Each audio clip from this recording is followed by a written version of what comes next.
All right, guys, welcome back to the channel. Welcome back to the stream. Welcome if you are new here.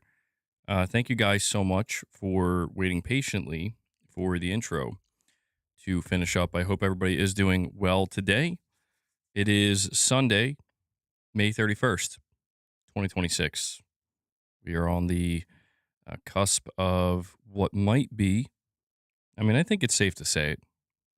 I'm going to be honest. I think it's safe to say it, the biggest state of play we're going to get this generation. We have Mr. Hamster. Mr. Hamster says with a super chat, I got insider info. Crackdown 4 is about to be revealed. He's just kidding. Could you imagine? Listen, if Microsoft wants to win this year, if they want to win the showcase wars, that's what you do. You announce Crackdown 4, absolutely. Don't mess with me like that, Mr. Hamster. Don't mess with me like that. But yes, welcome back, guys. I hope everybody's doing well. We have quite a bit to go over and talk about today. The first thing I want to say is people are probably going to ask if I'm going to be doing some kind of like predictions or if I'm going to do like a rundown of every PlayStation studio and talking about which ones are more likely or the least likely to show up. We're going to do that tomorrow, okay? Today, we're going to be talking about the unprecedented excitement for the state of play, all the things Sony's doing differently, why I think it's okay to be very excited for this show. We're going to be talking about Wolverine, which is pretty much the only game confirmed to be at the show. We're also going to be talking about some Microsoft stuff because there's some weird stuff going on right before their show. So yeah, we'll talk about this. I did see that. Yeah, the leaked menu for the movie theater, it's so funny. They have rage sticks. Delicious rage sticks. We got a massive state of play leak, boys. An unprecedented state of play leak for an unprecedented state of play. Yeah, it's crazy. Astrobot 2, Days Gone 2.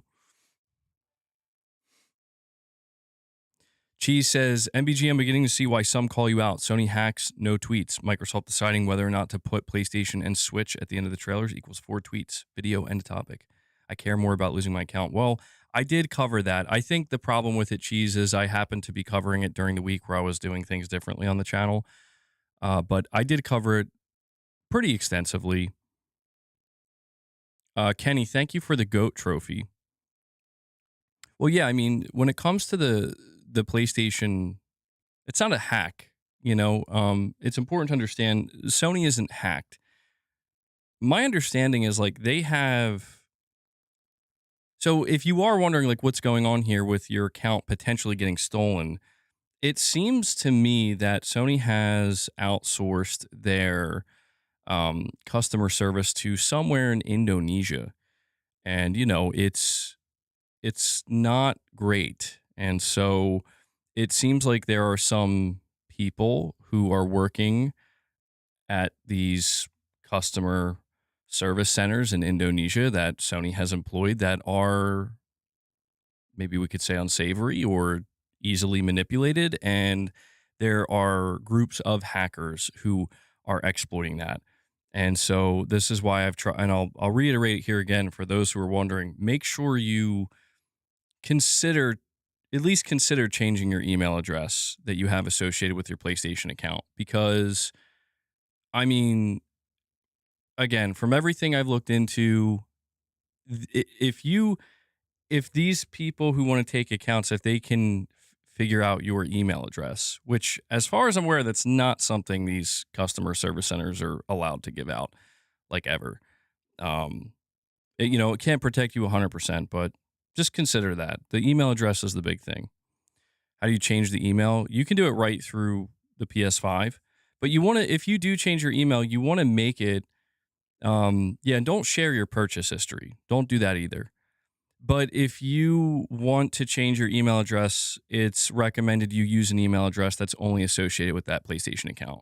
That's not associated with other accounts, that is not really given out publicly. You basically have to have a private email address, as ridiculous as that sounds. But that seems to be the safest way.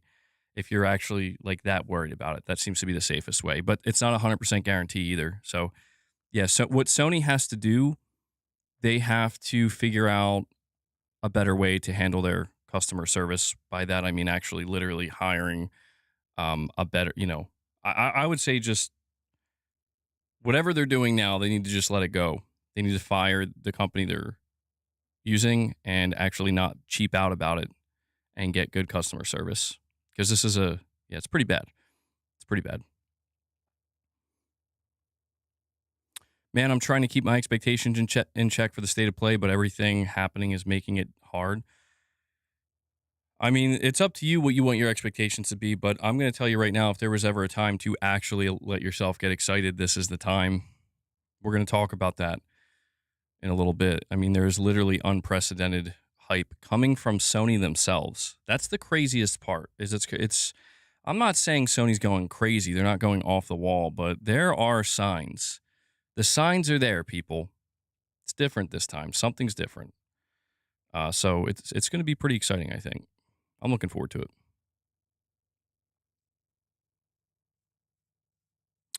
Titus says you need to have your email address and the backup address to two-factor authentication. This way it cannot verify the change if they get in. Found this the hard way. Okay, so I'll say that one more time for those who are really wanting to play it safe. You need to have your email address and the backup email address set to two-factor authentication. Sorry I had to find that out the hard way, Titus. Yeah, it's very frustrating.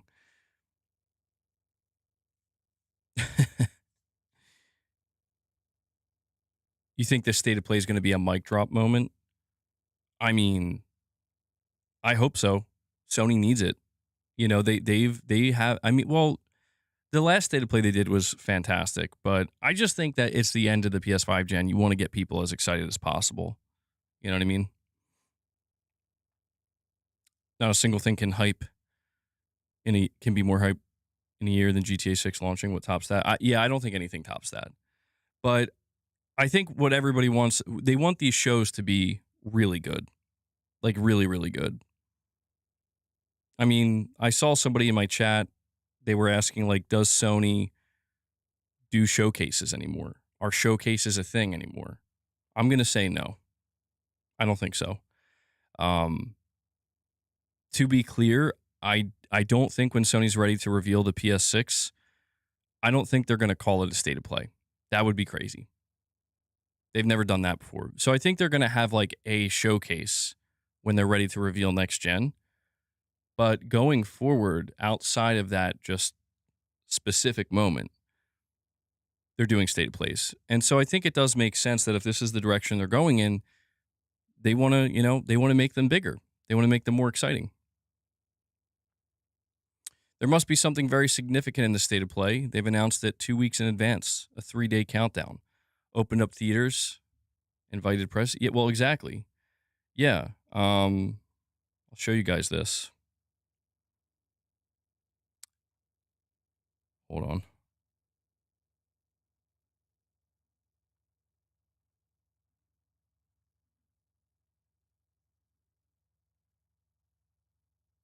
Okay, apparently it's not there anymore. Anyway, I was going to bring it up on screen, but it's non-existent now for some reason. But yes, that's really what I was focusing on. I put out on my Twitter account. This was, I think, yesterday or perhaps the day before. So if you look here,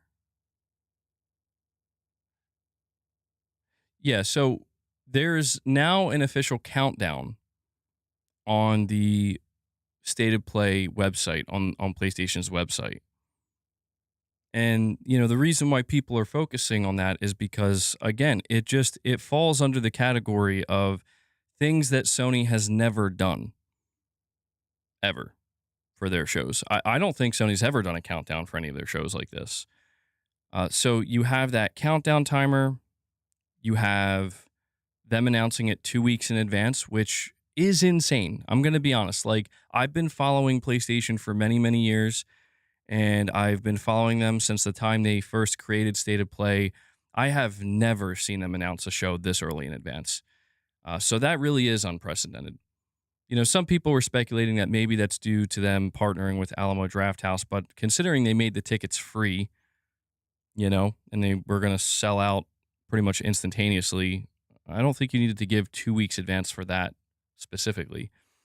But they're also inviting media out, certain outlets to actually come watch this state of play and to report on it. Again, Sony has not done that once this entire generation. Even when they were doing Showcase, PlayStation Showcase, the last PlayStation Showcase was in 2023, they did not bring press out. So this is, again, I don't think people should assume that this automatically means your hopes and dreams are going to come true and be made overnight. But, for the people who are asking, is this one worth getting excited about? Should I actually feel good going into this show? I mean, I think the answer to that is unequivocally yes. Because the thing is, if Sony doesn't deliver an amazing show, I mean, they're really setting up a lot of different things here for no reason. And this is just very unlike Sony. Sony, they're known to be very quiet. They're known to just kind of operate in the shadows. And they seem to be, Sony seems to be kind of like in the opposite space of trying to get people excited, to be honest. And so the fact that they're seemingly trying here, okay, all right. I mean, their last state of play that they did in February was I think considered one of their best ever, and they didn't hype that one up too much either. And yeah, the show's going to be over an hour long. They did confirm, and we'll talk more about this tomorrow, but they did confirm. I think a lot of people may have missed this, that they're opening the show with Wolverine. Okay, so the first thing we're going to see is Wolverine. We don't know if that's going to be 5 minutes of Wolverine. We don't know if that's going to be 15 minutes of Wolverine. I mean, if that's your show opener, okay, okay. I'm thinking the show closers are going to be pretty strong. We have Alan Gould, a member for 26 months. He says 99%. I have a feeling that Sony will announce the Vita 2, and that will be the best timing because the Switch to it is increasing the price and the Steam Deck. So that's something that people have been speculating. They've been speculating that, well, hardware-wise, could Sony show up with the PS6? Not show up with it, but will they talk about it? And the answer, I think, is obviously no. It's too early for the PlayStation 6. The PlayStation 6 is something that Sony really, I think, doesn't want to talk about until next year. They are focused on trying to sell as many PS5s as they can for the remainder of 2026. And yeah, why wouldn't they? I mean, you have GTA 6 coming at the end of the year. You have Wolverine coming, Phantom Blade Zero. You have a ton of games coming. You have the opportunity to close this generation in a way that you haven't been able to close a generation pretty much ever. So it makes complete sense that they're not going to want to talk about the PlayStation 6. However, on the flip side of that, we do know they have a handheld in development. And some people do believe that a kind of shocking surprise announcement is going to be Sony revealing this handheld. Now, I want to make something clear. Like, we haven't heard anything like that. There hasn't been any rumors. There haven't been any leaks claiming that Sony's going to reveal a new handheld. The only thing that we heard, I think, earlier this year was that there's a PlayStation Portal OLED model. And it was going to be announced sometime this year, and it's going to release at the end of this year. I could see that. I don't know if there's truth to those rumors, but I could absolutely see that. However, if Sony wanted to, they could announce the new handheld. But I think really it's determined by how attached they want this handheld to be to the PlayStation 6. My belief is that this upcoming PlayStation handheld is basically a portable PlayStation 6. I don't think they'll call it that. I don't know if they're going to call it a portable PS6 or a PS6 portable, but it's a next-gen device, right? And I think it's going to be paired alongside the PS6.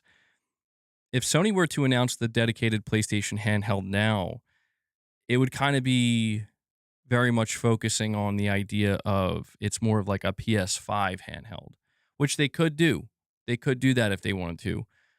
But it really, I think, comes down to how, I guess you could say, how aggressive Sony plans to be with supporting the PS5 going into next gen and cross gen.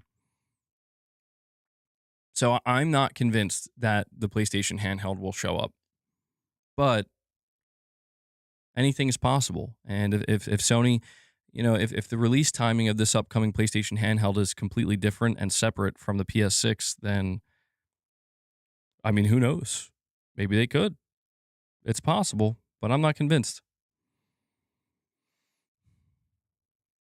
You want to see something from Bend, Naughty Dog? I mean, Intergalactic will probably show up. I have a strong feeling about that. Bend, I don't think you're going to see them. Maybe they made a ton of them already, so they don't have to charge a high price with stock they have. Could enter the market like $500, but it'll probably be 6 to 7. I mean, that would be shocking. It's an interesting thought. Like the idea that their plan this entire time was to release this handheld sooner rather than later, and because of that, they actually did get stockpiles of them for good prices. That would be crazy. I mean, that would quite literally be one of the most shocking things we would ever see from PlayStation. But the thing about the PlayStation handheld is it's like if you listen to what Mark Cerny was saying, we got a video for Mark Cerny, I think it was last year, and he did the video with the top engineer, I forget his name, but the top engineer of AMD, and he was talking all about the the new software like enhancements that they're working on that are basically going to be there for the PlayStation 6 and their next gen hardware. The handheld was part of that. He didn't talk about it, but we understand that this handheld is coming. The APU is there. It's done. It's finished. Same with the PS6. So yeah, I just my natural instinct is to assume that we are going to see these devices revealed very close to one another and released very close to one another. But, there is a chance. Like, I'll just say this too. If Sony is planning to release or reveal the PS6 at this time next year, and they don't want the handheld to be a part of it, then announcing the handheld now would kind of make sense. Announce the handheld now, save the proper PS6 for next year. But again, it's where the PS5 sits right now that makes me think, not so sure. What's the goal of the handheld? To be premium or expensive, or to challenge the Switch and be affordable? It's a good question. I mean, because Hideaki Nishino is the head of Sony Interactive Entertainment, you know, basically Sony PlayStation has essentially went back to Japan. I'm going to say they're probably trying to take on the Switch. My local theater is going to screen the State of Play live. I got 2 tickets. My brother and I are going. Sorry I won't be here during the show. I'm insanely hyped to watch this one on the silver screen. That's awesome, Erfin. I hope you have a good time, man. Yeah, and we'll definitely reconvene when it's over, and you'll have to tell me what the experience was like. You're gonna get those rage sticks. I know you're getting those rage sticks, bro. That's great. But yeah, I think the purpose of the handheld is not necessarily be a top tier premium device. I just don't know that would make sense. I think the purpose of the handheld is to appease PlayStation players who, supported the PlayStation Portable, and especially the PlayStation Vita, and say we have something new for you, while simultaneously offering something that kind of doesn't exist in. I don't want to say it doesn't exist, but the whole thing about the Switch 2 is it's affordable, you know, And it is going to play a lot of third-party games. It's getting Call of Duty Modern Warfare 4. It got Resident Evil 9. I don't know that the Switch 2 is seen as like a go-to third-party machine, but it's there. It exists. I think, Sony being able to sit alongside that and basically just be like, we are a little bit more expensive, but the performance is way better. Like, the way third-party games that support the handheld will look and run will be significantly better than what you get on the Switch 2. I could see them doing that. And it's the fact that Sony is basically completely dominated by Nintendo in Japan. I mean, I think people forget that I think it was November of last year of 2025. They announced a random state of play, which was unheard of in November. And it was specifically a Japanese focused state of play. And at the end of that state of play, they essentially re-revealed the PS5. Like they were talking as if this was the first time they were announcing the DualSense and announcing the PS5.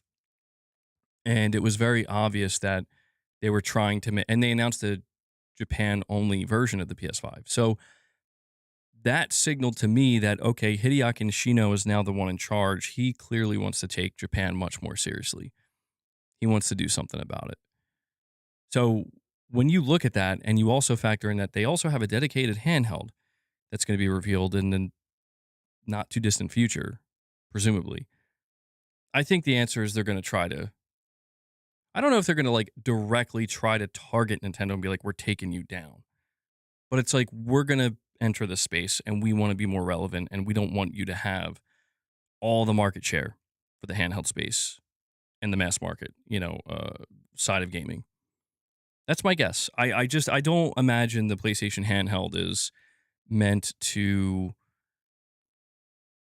It's like, oh, we're trying to compete with the Xbox ROG Ally or the Steam Deck now. Like to me, that doesn't make sense. It's like, are you sure that's what I mean? They could do that, I suppose, but I don't know. I lean more towards the Switch side of things, the Nintendo side, more than anything. Sometimes you feel more excited for the PlayStation handheld than the PS6. You're definitely not the only one. I've been covering the PS6 and the upcoming handheld for about a year and a half now, since we first started hearing about it. And the amount of people that I've run into in my streams, in my comments, that are basically like, I'm not interested in the PlayStation 6. I don't think I'm going to be interested in the PlayStation 6 for years to come, or maybe even ever.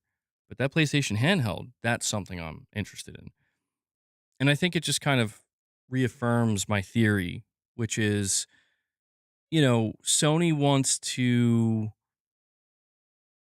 I think, have a backup plan, basically, two-prong approach, where if they understand going into the PS6 generation that people don't want it, it's too soon, it's too expensive, etc. Well, here's an alternative that you might be interested in. And you went from losing a customer, losing a buyer, to now you have a customer that actually is going to spend $500, $600, maybe even $700, depending on, you know, on a piece of hardware that's like, okay, yeah, this is different and not what I expected, but something I actually wanted. Maybe I didn't even know I wanted it. I don't know. It's going to be, the handheld's going to be interesting. MBG, this is Vegeta trying to beat Goku ain't happening. Well, I don't think Sony's going to beat Nintendo at this game. I think it's just more a matter of having a presence, being an alternative option. I think that can only help them at this point. I don't think it could hurt them, truthfully. That's where I stand with the handheld and Sony potentially trying to compete more so with Nintendo. We have Sir Digital Dude with a $5 chat. He says, what if after the show, Wolverine, they also show us that they move their release date up a week or two? It's possible. I'll tell you this, Digital Dude. I don't think they're going to move the release date, but one of the things I'm going to make, I was going to talk about this tomorrow, but I'm going to make this prediction here. I'll probably reiterate it tomorrow. There's going to be an $80 digital deluxe version of Wolverine that you will get like 3 or 4 days earlier. Not a week, certainly not 2 weeks, but you will get early access through that. And I'm just saying that because we've been seeing PlayStation's studios and exclusives, they've been doing this more and more. And I think Wolverine is the one where it's like, you probably, I'm going to tell you right now, Sony wants as many $80 purchases for Wolverine as possible, obviously. I wouldn't be surprised if they're like 5 days early or something like that. That would be egregious, but they'll probably do some type of early access. And I kind of hope they don't. I want a physical version. Yeah, well, that's the whole point, digital dude, right? Like, they want to get you. They're going to get, I'll tell you what, they do early access to Wolverine. They got me. I got to be honest about that. I'm not waiting. I may have to double dip at some point, get myself a physical copy, but I'm not waiting. Not for Wolverine. Wolverine's just, that's like one of the games where it's like $80, even if it's just 24 hours early, I'm going to get it. I want it. I want it as soon as possible. But yeah, like one of the things they're going to also announce, in my opinion, I mean, I think everybody is expecting this, is a collector's edition. But also, I think they're going to have a collector's edition, a DualSense. I think they're going to have covers for the PS5 Slim and the PS5 Pro. I think they're going to go all out, just like they did for Spider-Man 2, just like they did for Ghost of Yotei, actually, as well. So I think, if you're somebody who is planning to go all in with the stuff that they may have on offer for Wolverine, I think this is the show you want to tune into, and I think you're going to be very happy. That'd be awesome, though. Could you imagine if they're like, actually, we're moving the game up by a week or two, September 1st? I mean, that'd be awesome. Did you see Microsoft and Nvidia tweeting the exact same thing out? They're working together. Are we seeing a real Wayland Yutani becoming a reality? I did see that. I have no idea what it's in regards to. I know there's a lot of concern, though. I guess we'll find out. Hulk could show up in the trailer. Irvin, if Hulk shows up in the trailer, it's over. I'm not even like the biggest Hulk fan, but I know how people feel about Hulk, especially Wolverine and Hulk. If that's something they show tomorrow, you're going to see people lose their minds. That would be amazing. I don't think Hulk's showing up, though. I think you'll see Sabretooth. I think that's something they've been waiting to show. Wasn't Hulk in the leaks? I don't believe so, no. The only time I think Hulk was ever teased was in the actual teaser trailer. But it was very kind of like a very subtle tease. Juggernaut. You think I'm putting too much faith in Wolverine? I don't think so. I mean, I'm going to allow myself to be overly excited for Wolverine because I personally believe, this is just my personal belief, that Wolverine is going to be Insomniac's best work yet. I think that, I don't know. I mean, maybe I am getting ahead of myself, but I could see it being their highest rated game ever. I just think that they understand the mission here. Like, they understand what they need to do.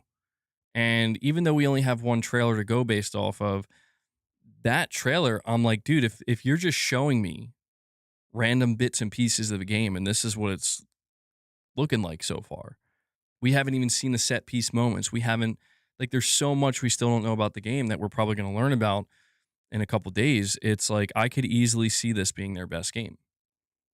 For sure. Even better than Spider-Man 2018. Now, do keep in mind, I know that the game leaked,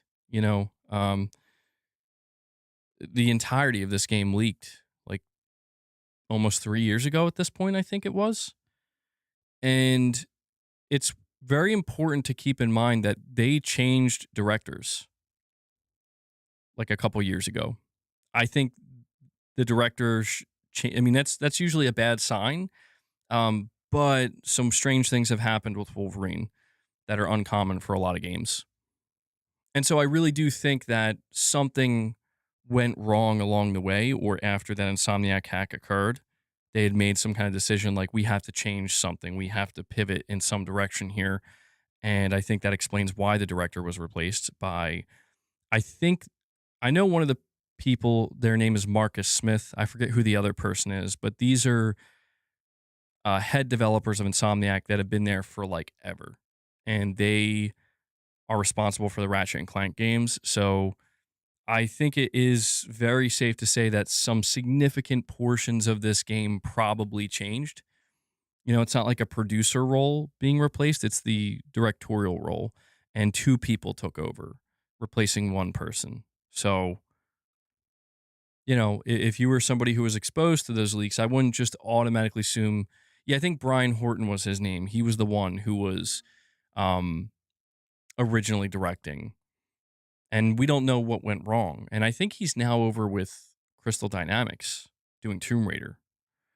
And we have Mario B with a very generous 22 euro super chat. Thank you for that, Mario. Saying, I agree with you on the handheld. I think Sony knows the PS6 is going to cost more than the PS5 Pro, and most people will stay on current gen. This makes the handheld a suitable middle ground in terms of price and performance. Yes. I think that one of the strongest selling points, Mario, that the PlayStation handheld is going to have is they're going to be able, Sony that is, to constantly flex on to people the fact that this is, you know, like RDNA, what is it? Is it RDNA 6? Is that where we're at now? Right? It's like Zen 6. It has a Zen 6 CPU. You know, it's using PSSR 3. It's going to take advantage of Radiance cores. It's going to be taking advantage of universal compression. These are all things that are part of the next gen architecture that'll make up the PlayStation 6. And I think because of that, even though it's like, well, technically it's a little bit less performative than the base PS5, well, just strictly from a hardware perspective, GPU, CPU, just the internals. But once you factor in all this software side technology that doesn't exist on the base PS5, this handheld's going to outperform the PS5 in a lot of ways. And I think that they're going to flex that and it really make it come off to people as like this is a next gen handheld. You know what I mean? And it kind of does fall into that space that you're speaking of, Mario, where there are going to be, let's just face it, millions of people that are like, bro, I have no interest in a PS6 anytime soon. I am good for like the next 5 to maybe even 8 years. I think I think Sony doing the handheld might end up being a genius move on their part. Not because it's like, oh, they're just doing what everybody else is doing, but because it's like you might need a secondary piece of hardware to sell, considering your business model hinges on hardware. You know what I mean? You get millions of people that are going to pass on the PS6. How many millions of those people are going to look at the handheld and be like, this is different, and it should be cheaper. So we will see, man. We will see. I think Sony's going to give you the PlayStation 6. If you're somebody like me, maybe a lot of you here, it's like, I want the PS6. I want a next gen console. Let's do it. I want the whole experience. But if you're somebody who wants to stay on PS5, I think Sony's going to say, we have a supplemental hardware that's not a portal, an actual real handheld that you might want to buy. And you can place it right alongside your PS5 if you want. It's going to be really interesting, man. I mean, that truly is the wild card. I've been saying that for over a year. The handheld that PlayStation is developing is the wild card. It's truly the one thing that's like, we talk about like Project Helix and how strange that is, but this handheld is going to be, I think, either a dud or the biggest game changer for Sony. And we have a Cheese and Chainsaws with a £5 super chat. Thank you, man. He says, apart from Spyro 92, Spider-Man 2 is their highest. Really, I didn't know Spyro was rated that high. That is okay. I didn't know they had a 92 on Metacritic with Spyro. Spider-Man 2 is their highest rated at 90. Personally, I don't see certain reviewers rating it higher simply because it's Wolverine. Yeah, I mean, I guess that's why when I say Cheese, like when I lean into the idea of Wolverine being the best work that Insomniac ever puts out, I guess I just mean from like a personal standpoint. I would love to see it be the highest rated game. I'd love that. You know, I'm rooting for Wolverine. I love Wolverine as a character. I grew up with Wolverine, and it's awesome to see Insomniac finally taking this character on and delivering a game like this. So obviously, I want to see them rewarded. it would be just so cool to me if Wolverine came out, it's like 93 on Metacritic. Not because it's like, oh, that makes me enjoy the game more, but assuming what you're saying ends up being true to a certain extent, where, oh, certain reviewers perhaps, it's Wolverine, maybe a little too masculine for some out there, you know? It's not their cup of tea. You know, if Wolverine sits at like an 84 or something or an 83, it's like, okay. But I'm still very confident that when I play it, I'm going to be like, this is the best Insomniac game I've ever played. This is the best. Like, and I've played some good Insomniac games. I played Spyro, you know, many, many years ago. I also played quite a few Ratchet and Clank games on the PS2. Obviously, I played Spider-Man 1, Spider-Man 2, Rift Apart, Miles Morales. I feel very confident that when I look at all of the games I played from Insomniac, by the time I'm done playing Wolverine, I'm gonna be like, that's the best one for me. But I would just love to see them come out and shock everybody. And it's like, bro, Wolverine's sitting at a 94 on Metacritic, like one of the great masterpiece games of this generation. That would be fantastic. It does seem a little bit far-fetched though, just because it is Marvel, it is Wolverine, it's a known quantity. It's going to be harder to have some kind of shock factor. And yes, it is one of these games inherently where whether you're a reviewer or not, you kind of have an idea of what you're getting into with it, you know. And so because of that, you know, some reviewers could go in with preconceived notions. It's not unheard of, but I'm still excited nonetheless. And I just want to see Insomniac. You know, let's just take a moment to acknowledge. I also posted this on Twitter. I posted today that you know, here's what Insomniac has put out during the PS5 generation so far, or by the time we get to September 15th. Spider-Man Miles Morales, Ratchet and Clank Rift Apart, Spider-Man 2, Wolverine. That's 4 titles in the last 5 years. Be 6 years by the time Spider-Man comes out, or by the time Wolverine comes out. It's like, that's ridiculous. And I know that some people might be like, well, you know, it's mostly Marvel. I'm not too interested in Marvel. I get that. Marvel's not for everybody. And some people don't like the fact that that's what Insomniac works on. But the fact that that's their output this generation, I mean, they have been carrying the load, man, for Sony this gen. No doubt about it. And the fact they're about to come out with Wolverine, which, again, might be their best game. What else can you say? Cheese with another 10-pound super chat. Thank you, man. He says, closest handheld that is as powerful as a PS5 is the Neo Next 2. I never heard of that. It's about 90% of its power. Not released yet. It's expected to be anywhere between 1700 and 4K because of price raises. You think Sony makes something cheaper?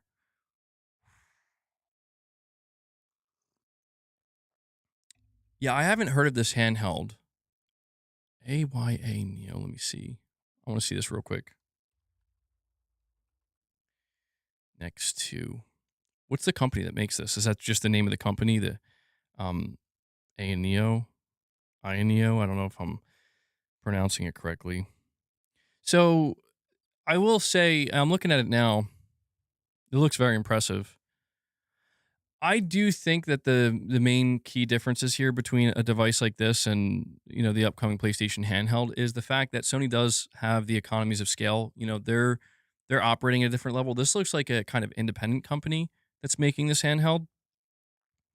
I can assure you the handheld's not going to be $1,000. It's well, I don't. It's not going to be anywhere near like $1,500 to $1,700. If that's the case, Sony should cancel it because there is no point. They are barking up the wrong tree if that's what they're planning on doing. I mean, $1,000 handheld, I don't want to rule out the possibility, but even then, I'd be like, what are we doing here? What is the point of this? Well, that's what I mean. The Xbox Asus ROG Ally is $1,000. And I'm going to be honest, like, I kind of look at that and I'm like, is there really, like,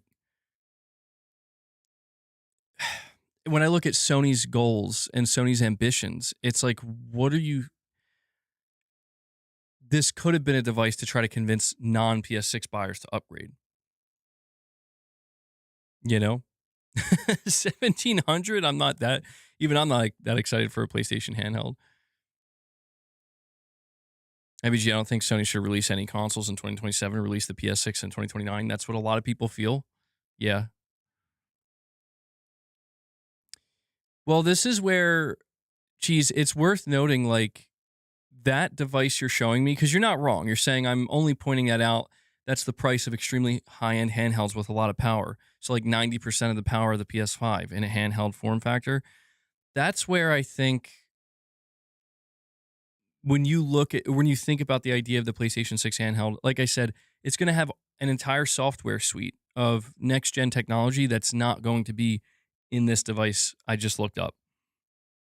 They don't, it's just not, as far as I'm aware, it seems like it's going to be mostly non existent on that, or at least certain aspects. I'm sure it'll be able to utilize certain like FSR and stuff like that, but I'm not sure, man. There's just a part of me that feels like if Sony is really committing to a dedicated handheld, they have to know that there's a price threshold here, that if you go beyond it, it's just like how I think with the PS6, if you go beyond it, you have to question, what is the point here? What are you trying to achieve?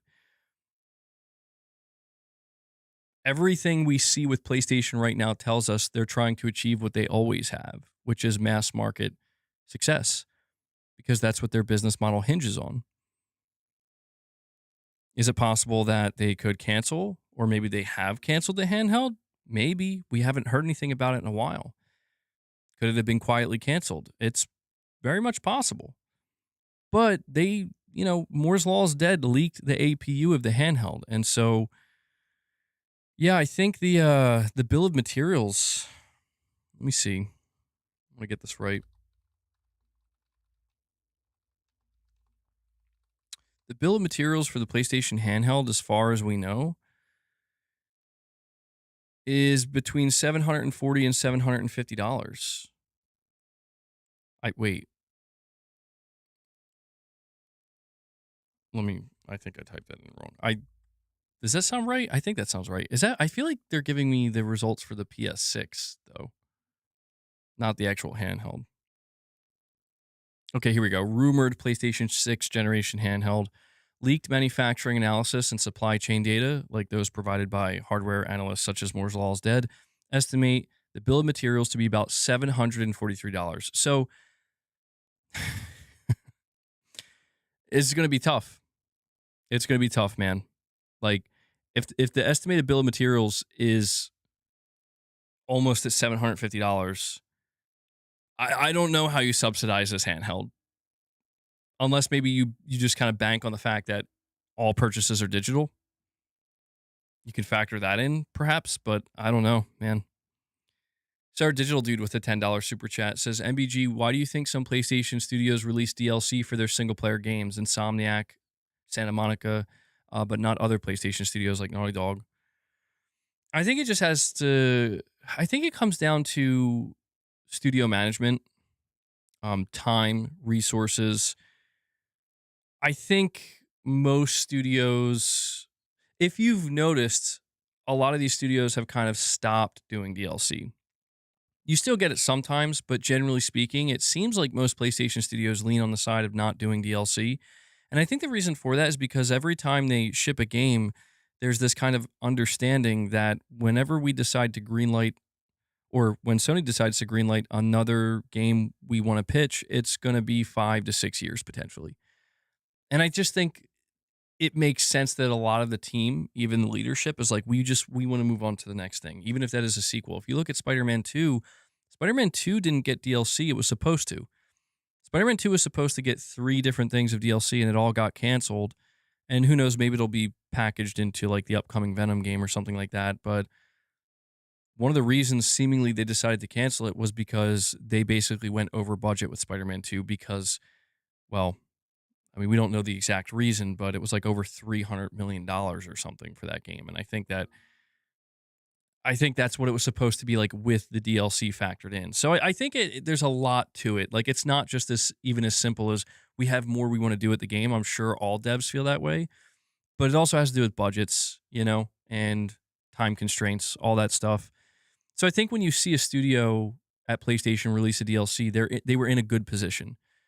They had the budget. They had the time. They had the resources. By resources, I mean they had a portion of their development team that didn't really have anything to do. You know, it's like even if we are starting pre-production on a new game, a lot of times there's devs kind of sitting there. You need to find something for them to do, and that's where DLC, it plays a good role there. But I do wonder what. I mean, it makes me wonder if like Wolverine will have DLC. I personally think the reason why the Spider-Man 2 DLC was canceled was because they're making the Venom game. And I think that they just figured, like, look, we're in the thrall of Wolverine. We're also making Venom. They're in the early stages of Spider-Man 3. And maybe it's just a matter of, like, we're biting off more than we can chew here. You know what game I'm curious if it gets any DLC is Saros. Because I know Returnal got DLC. Wonder if Saros will too. It's a good question, though, Sir Digital Dude. Kane Z7 with a super chat says, "Hi MBG, with all due respect, you're basically the one overhyping the state of play. I think we all should keep our expectations very, very low. This is not a showcase. It's a 6-year-old PS5 state of play. Hashtag bring back the clown emoji." No, now because you said that, Kane, I'm not bringing it back. I mean, maybe. I don't know. Do you guys think I'm overhyping it? Maybe I am. But this is a situation where it's going to, like, I'll put it to you this way, Kane. And I have made this clear. I will continue to make this clear. I'm not trying to tell people to assume your hopes and dreams will, like, the reason why I'm hyped is because I know we're going to see Cory Barlog's game. I also know that there's going to be a lot of people who are going to go into this show being stoked, feeling hyped, and feeling like ready to go.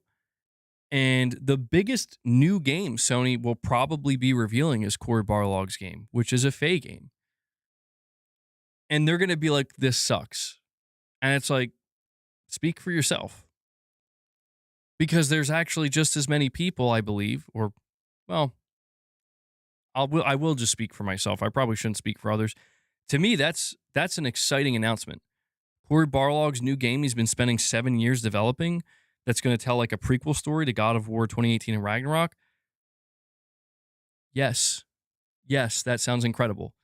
Unless they show me something, unless they show it and it's like, oh man, that doesn't look good. But what are the chances of that? You know, I mean, I just think that people, what would be unrealistic? To me, what would be unrealistic is it's like, yeah, we're definitely getting Bloodborne, or we're going to see Fizzant gameplay revealed. Or, you know, Sony's going to announce the return of 3 classic PlayStation franchises. It's like, I don't think any of those things are happening. You know?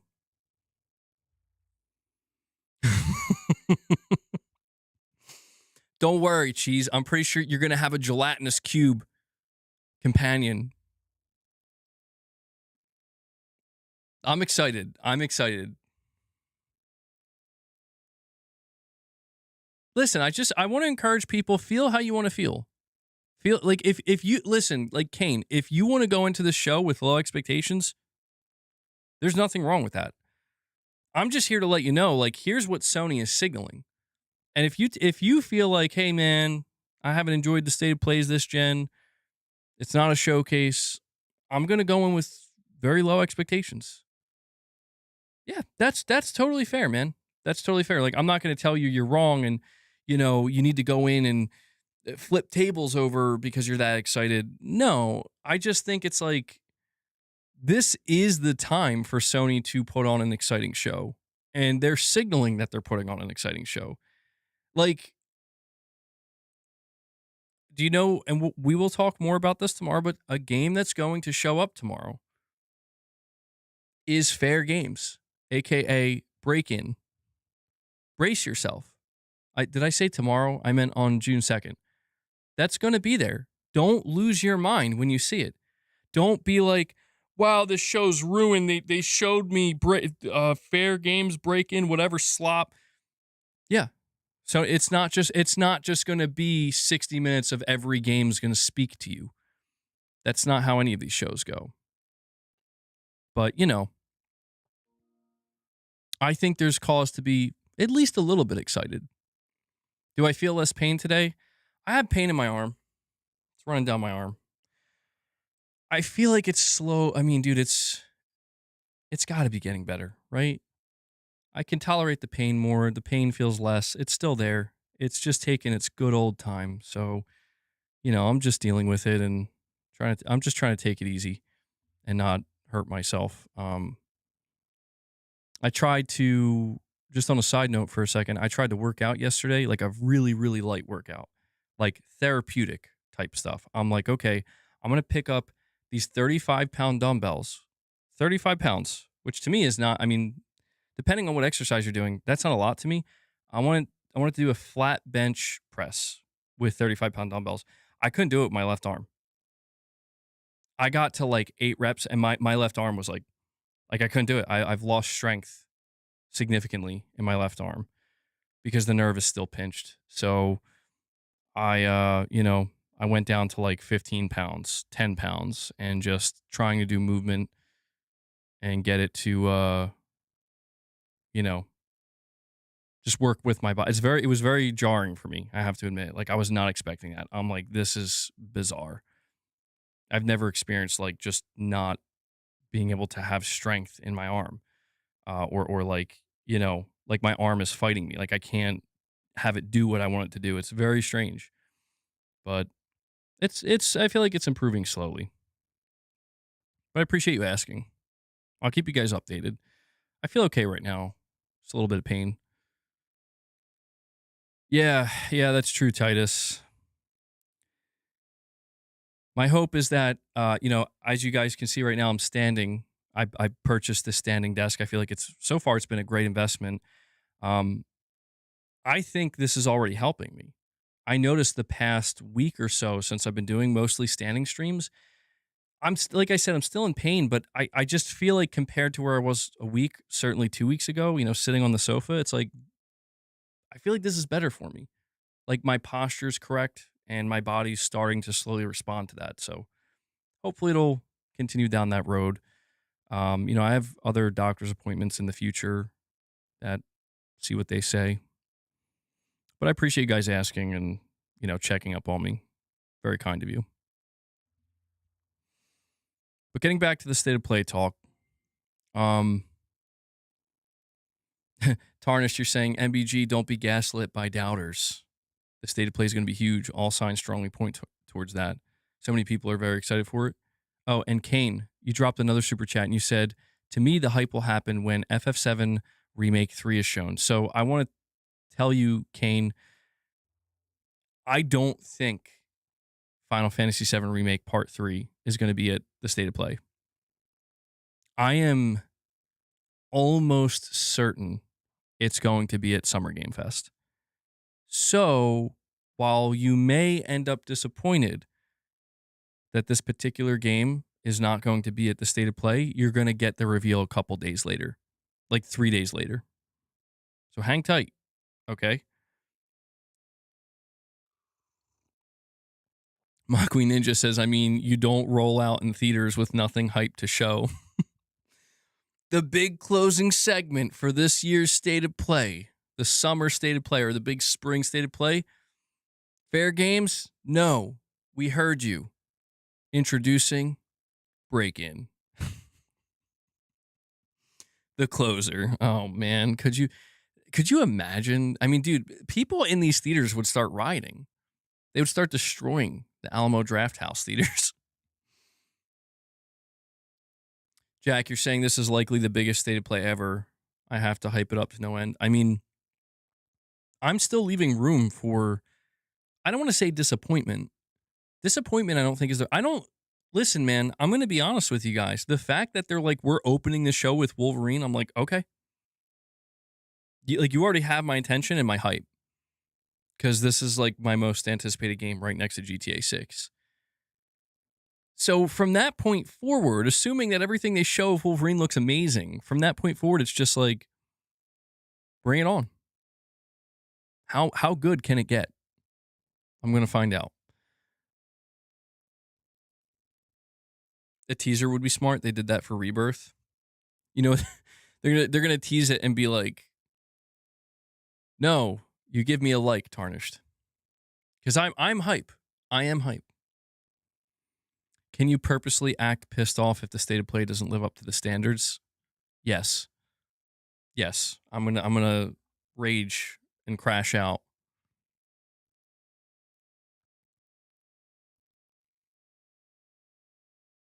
Like I do think that there is a chance. I'm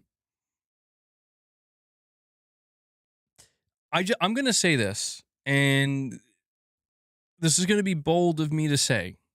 I'm not banking on it, but I'm just gonna say it anyway. I think there's a chance Sony might be trying, like, their plan is to make a statement with this show. I could be wrong.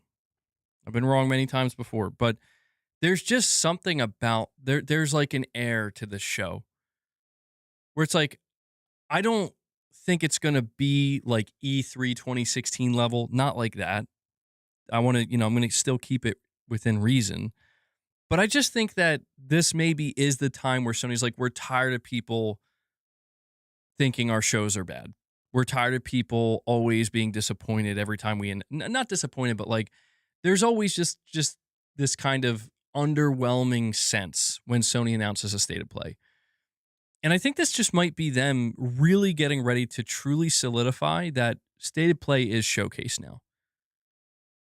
You could make the argument that they already did that with the last state of play in February, but this time I think I don't know, man. I've never seen anything like this with Sony.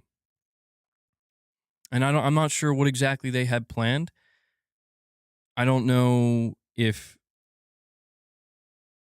I'm gonna float this idea out here for you guys. All right. Now I think this is highly unlikely, and I'm not at all expecting it. But it's just if we're looking down the barrel of possibility here, right? If you look at where we stand right now, there's virtually no hype or excitement for the PlayStation 6. There's no excitement for next gen. In fact, there's so little excitement for next gen that people are not even convinced that Sony's going to announce a console next year, which, it hasn't been officially confirmed that they will, but, based off of every single rumor and every single leak that we've received, the plan is 2027. Doesn't mean plans can't change, but the reason why I'm saying this is because you almost have to wonder if maybe Sony is going to kick off the hype machine for the PlayStation 6 starting now. Now, I want to make something clear. I don't mean they're going to announce the PlayStation 6. I don't mean they're going to be like, we're making this next gen console. And here it is. Here's Mark Cerny. Or we're announcing PlayStation 6 only exclusives. I don't mean like that. I mean, you could potentially, and I'm going to advise people not to assume this is what's going to happen because it would cause hype overload. This could be Sony's moment to be like, we're announcing things early. They hinted at this, by the way. The reason why this is not unrealistic is because they did this as their closer with the February State of Play. They announced the God of War remake trilogy, and they made it clear. You're not going to hear from this game for years to come. That really was like a Final Fantasy VII remake type announcement where like they're letting you know we have massive PS6 games coming. And make no mistake, the God of War remake trilogy, whether it's one game for all three or three separate games, that's a next gen announcement that they made. It'll probably, it could be cross gen, to be clear. It could still release on PS5, but you're not hearing more about that game until PS6. And it's not releasing until a couple years into the PS6, more than likely. We saw them do this with Fizzant as well. So what I'm trying to say is Sony has already shown a willingness to announce some of these games early. They are definitely tuned into the fact that people are not excited for the PS6. They're not stupid. Like, they're very much aware of this. This could be their moment to be like, we're going to have a few of our studios, not just one, but like 1, 2, maybe 3 announce games early. whether that be Santa Monica, whether that be Bend, whether that be, even Naughty Dog or something. I'm just saying, like, one of the reasons they could be making such a big deal about this show is because they really want to signal to people, like, we are back. Like, we are here to, like, this is the beginning of engaging the hype machine that will lead us into next gen. Because I'll tell you this, if Sony really is committed to announcing the PlayStation 6 next year and launching the PlayStation 6 next year, they are going to need deadly levels of hype and excitement like we've never seen before. That's like, and when I say they're going to need it, I literally mean that. Like, I'm not saying like they got to bring the house down because they got to appease the fans. Like, no, I'm saying they need that to convince people. Like, you're going to need to throw everything. You can't leave anything off the table if you want to convince people to buy a PlayStation 6. Maybe that that starts now. This is the beninging. Sony's going to come out and they're going to be like, in the beninging. In the beninging.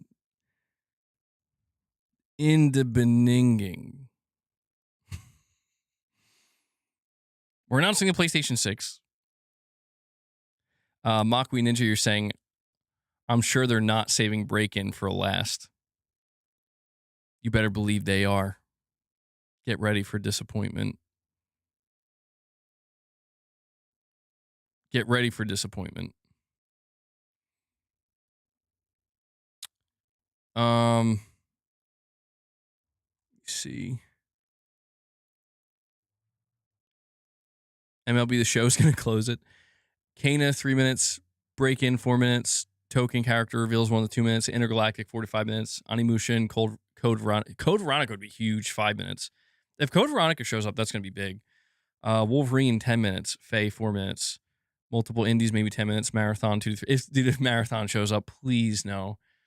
I will admit, like, if there's one game that it's like, do not show this game. Break-in is one thing. Fair games is one thing. Don't show Marathon. We don't need to see Marathon, dude. Infamous, 2 minutes. I mean, geez, that sounds like a outside of. Marathon to me just seems overly redundant, but that sounds like a fantastic show. That would be an incredible show. People would. At least about 15 minutes, you think? Hardware.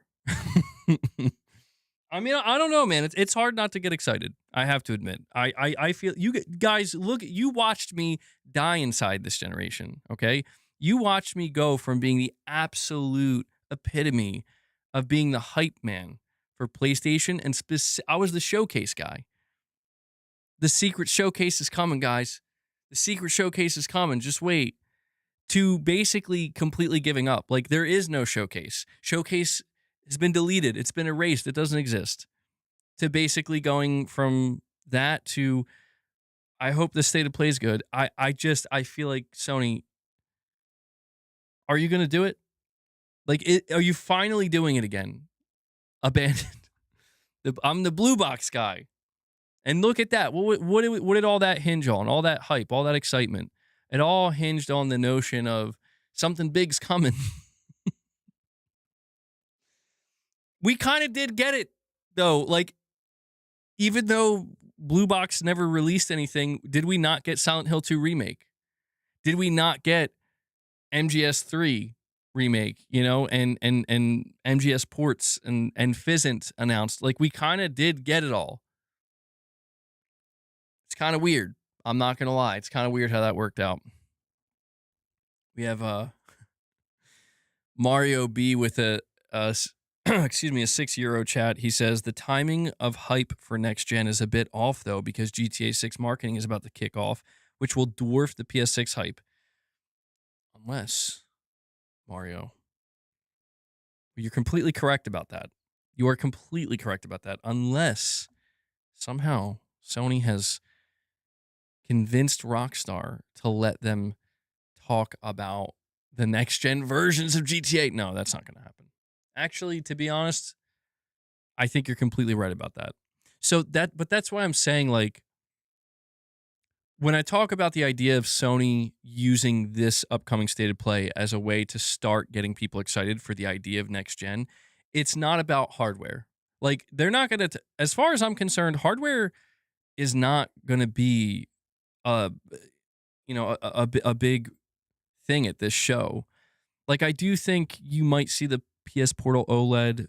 We just talked earlier about maybe if Sony wanted to get crazy, they could announce the upcoming PlayStation handheld if they really want to get crazy. But you'll get like the Pulse Elevate speakers. They're going to announce a release date for them. The monitor that they announced, unless they canceled that stuff, which I don't think they did. But like, you're not going to see them be like, we're here to talk about PS6. We're here to talk about the next gen. You're not going to get that. I just think if they do tease next gen or try to instill some kind of hype subconsciously in your mind, it'll come in the form of like, we're basically announcing PS6 games. Like we're not, like we're letting a few of our studios announce games early. And that, like, I'll be honest with you. Do you know a studio that needs to announce a game early, in my opinion, like now? I mean, it's okay if they don't, it'll be fine. But I just think it would be a wise idea is like Guerrilla should announce Horizon 3. It doesn't have to be a long trailer or anything, but just make it clear that like Hunter's Gathering isn't the only thing you're getting from us. Ben, I think Ben, yeah, I would love to see what Ben's working on, but I don't know. I gotta put a pin in this though, because I was supposed to save this conversation for tomorrow, and I don't want to be too redundant. Cheese with a super chat says, "Why do we do this every gen? 2019 PS5 was the savior, be all end all. Now people suddenly need a PS6 to save us, but do we though? Plus, Max Payne remakes at State of Play. Oh, that's a good one. That's a good one. I forgot that was even a thing that's in development. I mean, I feel like Control Resonant is more likely, and if the Max Payne remakes were to be announced, they would be for like Summer Game Fest, but that would be awesome. I can't wait to see those Max Payne remakes, dude. I want to know what they're doing with the voice actor, James McCaffrey. He passed away, but he was the voice of Max. So like, yeah, that would be a great one though. But I get what you're saying. I don't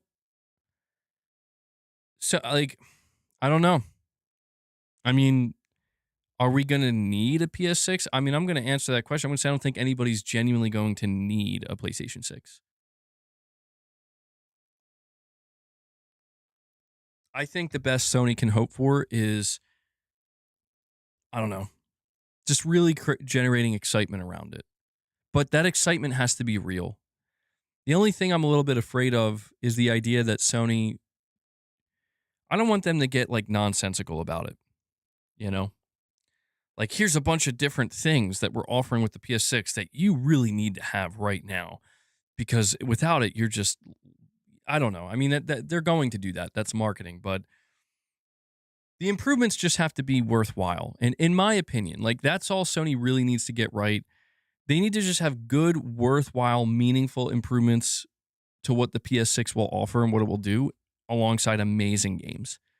If they can do that, I think the rest will take care of itself. But will there be some kind of gimmick? Maybe. Hopefully not. If there is, hopefully it'll be a good one. I can see them announcing Wolverine Collector's Edition and controller. Me too. For sure. 100%. Batman Beyond, PlayStation exclusive. There was listen, apparently there is a new Batman game in development at Rocksteady. It's been in development for a little while now. And there were rumors that Sony was trying to lock that down as a next-gen exclusive. But we haven't really heard anything since, so who knows? They'd have to lock PS5 users out of PS6 for it to get great sales. Or for it, to get great sales. I don't see that happening, man. I just don't see it happening. I don't see Sony making any game truly PS6 only. Unless they're like, this is how we're going to lose money and we're okay with that. It's in the name of selling the hardware. They could, but I don't see it. And Mario B with another chat says, I'm not believing any news on hardware until the Harry Potter of PlayStation himself, Mark Cerny, steps onto the stage. Yeah, I can't argue with that one, Mario. I mean, we know that this is something that's been established pretty much at the start of PS5 generation, where they have Sony, that is, they like to have Mark Cerny come out and really kind of go in depth and explain things. Will they do it for an hour with the PS6 like they did with the PS5? Maybe not. I think maybe Sony realized that doing it for an hour was a bit overkill. Give Mark a solid 20 to 30 minutes, and make a big deal about it. Road the PlayStation 6. I think people are going to be interested. I don't know. There is also the chance they might not do it that way. I think if Sony's wise, though, and they've proven to be wise in this regard, this gen so far, one thing they have gotten right is let Mark talk about the hardware. Let him do his thing, because people like Mark Cerny. Even people who just can't stand PlayStation, they respect Mark Cerny, and I think that's a good thing for them to do. But I can't blame you for waiting. That's who you want to hear it from. That's why I found that video that they put out last year so interesting, where he's already talking about all of these next-gen technologies. I'm like, well, this is early. Oh, you just discovered that? The Casino Royale theme was sung by the late Chris Cornell. Yeah.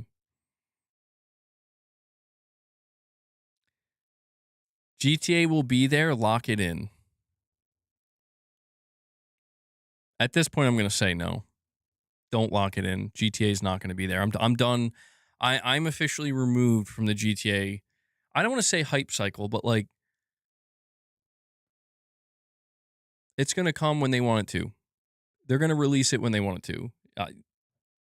No more this date. We heard that date and this rumor. Like, I am done with that, because it's very obvious that literally nobody knows, except Take-Two CEO Strauss Zelnick, and he's obviously just laughing at us, and he'll decide when. So, yeah, I'm not expecting anything Rockstar related. Like, I'll tell you this. Do you remember the rumors of Red Dead Redemption 2, the PS5 version? You remember those rumors? Oh boy, could you imagine the Rockstar logo shows up and people are like, "Oh my god!" And then it's like a PS5 port of Red Dead 2, which would still be great, but like, man, that would be so funny. I would love to see that. Steelers are saying, "What's up, boys? Just got back from urgent care, cut my leg open trimming the hedges.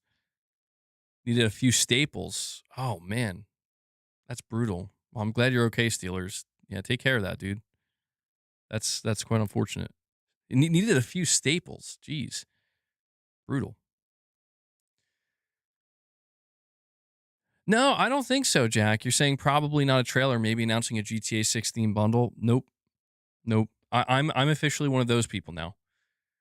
I'm one of those people where there's the only time you're ever going to see PlayStation marketing alongside GTA is when Rockstar does it. Like, you might see the PS5 logo, say, captured on PS5, and down the line, if they do have a bundle, maybe at the end they'll just flash the bundle for like a couple seconds. But no, I don't believe anything GTA related is going to be at this show.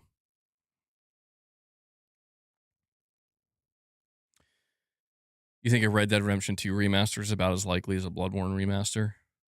Dang.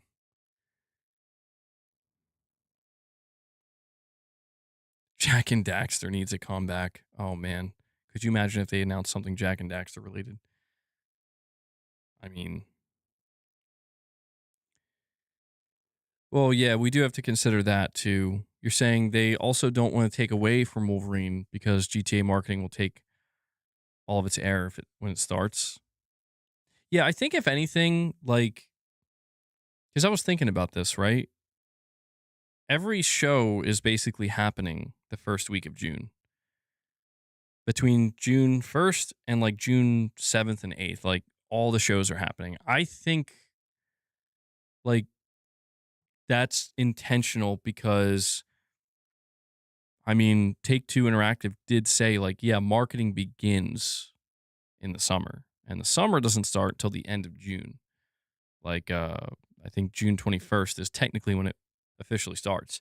So it kind of does make sense that like all these games are like, let's do it all now at the same time and make sure we're nowhere near the blast radius that will be the marketing cycle for GTA 6, because we always talk about the release timing of GTA 6, but really we have to consider the marketing cycle is going to be just as deadly and just as potent. Where like, get out of the way, get out of the way, because God forbid you're like, oh, we're finally going to announce our new game the same week that GTA trailer 3 drops. It's like, the thing is, once the GTA marketing cycle starts, whether that be at the end of June or July or August, it's probably not going to stop.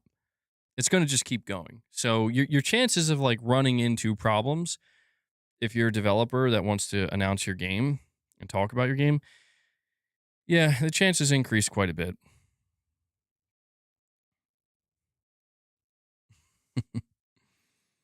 Think they will do the Red Dead 2 upgrade to punk people out. Like you said, the Rockstar logo will appear. If not State of Play, then Summer Game Fest. Jeff loves that stuff. He does. He does like to troll a bit. You hope PlayStation has something extra as a surprise. Well, I mean, listen, I think that there's a decent chance. I don't want to say like with the utmost confidence, but there there's been a lot of discussion about Sony in some way, shape, or form returning to some classic PlayStation IP. We've heard rumors, Infamous. We've heard, we know, like, I'll tell you guys, there is a game that's in development at the studio People Can Fly, and they're working on an established PlayStation property. They're making what's called Project Delta. People think it's Resistance. I don't know what it is. Killzone, I don't know. But it's a thing. And apparently Sony's been reaching out to other studios to do stuff like this. So I'm just saying, like, a little something could show up, maybe. And Corey the Legend Landiga comes in and he drops 5 membership gifts for you guys. I'm no hero. Never was. Never will be. Corey, thank you for that, man. Always appreciate the member gifts you drop for the community, and always appreciate the support, bud. SOCOM, dude. SOCOM would be amazing. I would love to see SOCOM come back.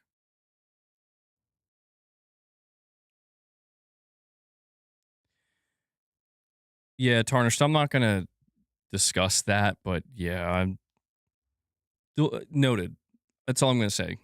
Noted. That's it. But when we talk about like classic PlayStation IP, SOCOM to me just seems like one that Sony should really try to do something with. I just feel like it's right, man. I feel like Sony has tried so many live service titles where it's more appealing to I don't even know if different generations is the correct term, but like it's trying to be more appealing to people who play things like Fortnite aesthetically, or we heard apparently with that game Fair Games, it's been renamed Break In. Apparently they changed the art style completely, where it is going to look more grounded, more like Call of Duty, something along those lines. And I'm like, good call. Because yeah, you don't need more colorful, over the top, cartoonish live service games. I think. I think now would be the time for them to try something like SOCOM. And I see people ask for it all the time. Whether or not SOCOM could actually be a big hit or not, I can understand the trepidation where it's like, is this game really going to hit? But it's like, I don't know. I think it'll do better than Break-In. I think it'll do better than Concord, certainly. I think it'll do better than even Marathon. Like, honestly, I think SOCOM, if they make a proper, like, live service SOCOM and it's developed well and it's, it really kind of adheres to the core tenets of what a SOCOM game should be, and it releases on PlayStation and PC, I could see it doing better than Marathon. I could. Raven with a Raven X0 with a $5 super chat says, "Let's go, Sony. Show the world. Never mess with the power of PlayStation, but in all seriousness, I'm excited for the show. Please show the goods." Yeah, I mean, we're at that point, right? I think we can all kind of agree that it is, even if you don't want to overhype yourself, it is tantalizing, right? It's tantalizing to see the build up to this show, the possibilities, the idea that this is maybe going to be the generation defining state of play. Maybe, not saying for sure,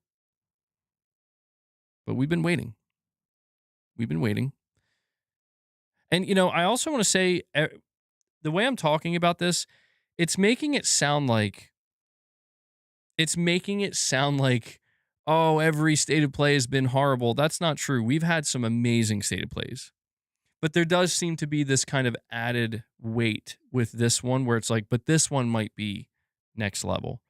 Like, this might be the state of play that really makes people walk away being like, that was an S plus plus or something like that. You think we're overhyping it way too much? Well, it's like I said, here's what I'll say. It's like I said, here's what I'll say. I just have a way with words, don't I? I want to recommend you guys tune in to tomorrow's stream, because tomorrow we're going to be doing predictions, like more well thought. I basically really want to establish, like, here's what I think is absolutely showing up. Here's what I think is maybe 50-50. And here's what I think is just absolutely not. And, we'll also talk about our hopes and dreams, of course, but I really want to establish that the day before the show. So that way, like, I want to strike a good balance of, we should be excited, but not assuming that we're going to, again, like, well, we don't need any more shows. That was the last show that we would have ever needed. They announced it all. Everything's coming true. You think it's their fault that we're overhyping because of the theatrical release? If it doesn't deliver, then they absolutely deserve the backlash. Well, there is that aspect to it as well, where one of the reasons I think Sony has tried not to hype up a lot of their shows is because they do understand that we're not going to be able to make everybody happy. We don't know if this is going to be seen as one of the best shows ever. It could be seen as an okay show or a mid show or even a disappointing show. And I think that they purposely remain quiet so people can come up with their own expectations without being attached to anything Sony is saying or doing. So that way, at the end of the day, it's like, but did Sony say they were doing that? Did Sony even hint at them doing that? Or is it possible that you just gassed yourself up? I've done that before. And yeah, that's why I do think, like, if they do disappoint, which I don't think they will, but yeah, I think they would deserve a little bit of pushback where it's like, guys, you really hyped this thing up. Like, you did like 4 to 5 things you've never done before. Come on. Irfan, that's a good question. No, I don't think that's going to show up till next year. You're not going to get Ghost of Yotei story DLC. I think Sucker Punch made it clear they're moving on from Ghost of Yotei, which is for the best. I mean, if you beat Ghost of Yotei, I don't think it needs any story DLC, to be honest. Oh, you know what game you're saying? Silent Hill game, Silent Hill 1 remake? That was announced a few years ago. We haven't seen anything of it. Well, I guess what I'll say before we move on to the next topic here is I do think that it's not even what I think. We are seeing an unprecedented level of engagement for State of Play. And I do think that is because Sony is doing things differently. They're doing things in a way that they never have with the State of Play. Whether or not it's going to live up, we're going to find out together. But I am excited. At the very least, it's like I said earlier, we're getting Wolverine, and that alone makes me excited. We're going to go more in depth tomorrow. I'm going to be talking more about studios, partner studios, partner games, and really, honestly, tomorrow I'm going to try to lock in my predictions as best as possible as to like what is the most realistic show I see happening. And you guys will help me do that too. It'll be interesting. And then Tuesday we will stream the show. We'll have like a pre-show, I guess. I don't know what to call it. Like we'll just be hanging out together, and when the show starts, we'll watch it together, and we'll see. We'll see. But teaser for Metal Gear Solid remake. Well, I mean, I don't want to get ahead of myself, but all I'll say is that if you watch the last State of Play, Sony had a whole segment dedicated to Konami. So Sony and Konami are very tight right now. They just announced the movie. Calm down, Steelers. Steelers is like, I'll lose my mind, bro. Konami's back. Who would have thought Konami's back? The pendulum swings, guys. I always tell you, the pendulum swings. Remember, just a decade ago, all you saw people saying is F Konami, F Konami. Now people are like, they're back. They did it.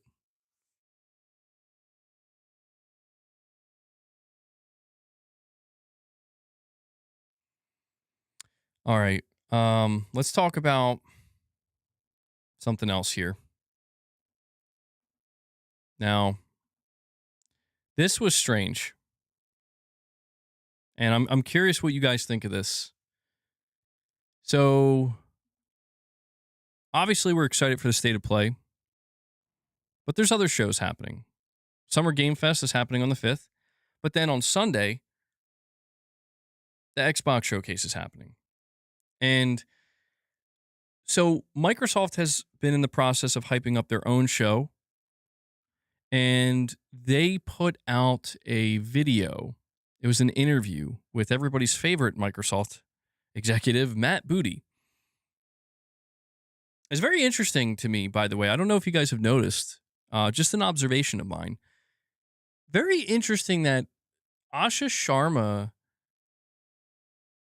has been doing like a lot of talking and engaging, whether that be with like random interviews that are being transcripted or on X with fans, but yet every time it comes to like actually doing a proper like interview or something like that, like on camera, it's always been Matt Booty. So I find that interesting where it almost seems like Matt Booty is being like, he's the guy that's going to kind of be more forward facing. Although who knows, maybe when we see the Xbox Showcase, Asha Sharma will show up for the first time and deliver some kind of message or something. I could see that. But the Booty, he gave an interview and he talked about a couple of things that we can expect at the Xbox Showcase. And there were a few things he mentioned. There's a, is that a fly? Boss, attack. Get it. Come on, kill it. I don't know what that is. Hold on. It's like a giant gnat. Different side to me. Yeah, don't do that. Anyway, sorry, I got very distracted for a moment there. So a few things that Matt Booty confirmed. Number one, they're not talking about Project Helix at the showcase, which maybe not too surprising, but just figured I would let you guys know about that because I have seen quite a few people. They were thinking that Microsoft was going to start talking about their next gen console at the show because they've already started talking about it. However, the second thing he confirmed, and this is where it becomes relevant to PlayStation, okay? He straight up said, and I'm going to read the quote for you. He was asked about logos, like, are you guys going to continue to reveal which platforms your games are going to launch on at your shows so people know and it's transparent? Well, he said here, quote, we will be very clear about what platforms a game is coming to and want to continue the precedent. I think we've got a good system going where we make it clear in the showcase. That was his exact answer. And, no big deal. It's like, okay, so he's just reaffirming what I think most of us kind of already expected, which was like, yeah, you kind of for the last year and a half have established that if a game's coming to PlayStation 5, whether it's first or third party, it doesn't matter. You will put the logo saying PS5 at the end of the trailer. And I do think that this has been incredibly useful and helpful. One of the things that has been frustrating for Sony and Microsoft for years, and still kind of is for Sony if you're on the Microsoft side or the Nintendo side, is like what games are exclusive and which games are actually like multi-platform and releasing on everything. And so it makes sense that Microsoft made this decision when you consider the fact that they're like, yeah, we're going to put our own games. Yeah, boss, what are you doing, man? Come on. All right, here's what we're going to do. Corey, you dropped 5 member gifts. I'm gonna give boss his treats early. All right. He's getting desperate. I'm gonna give him his treats early.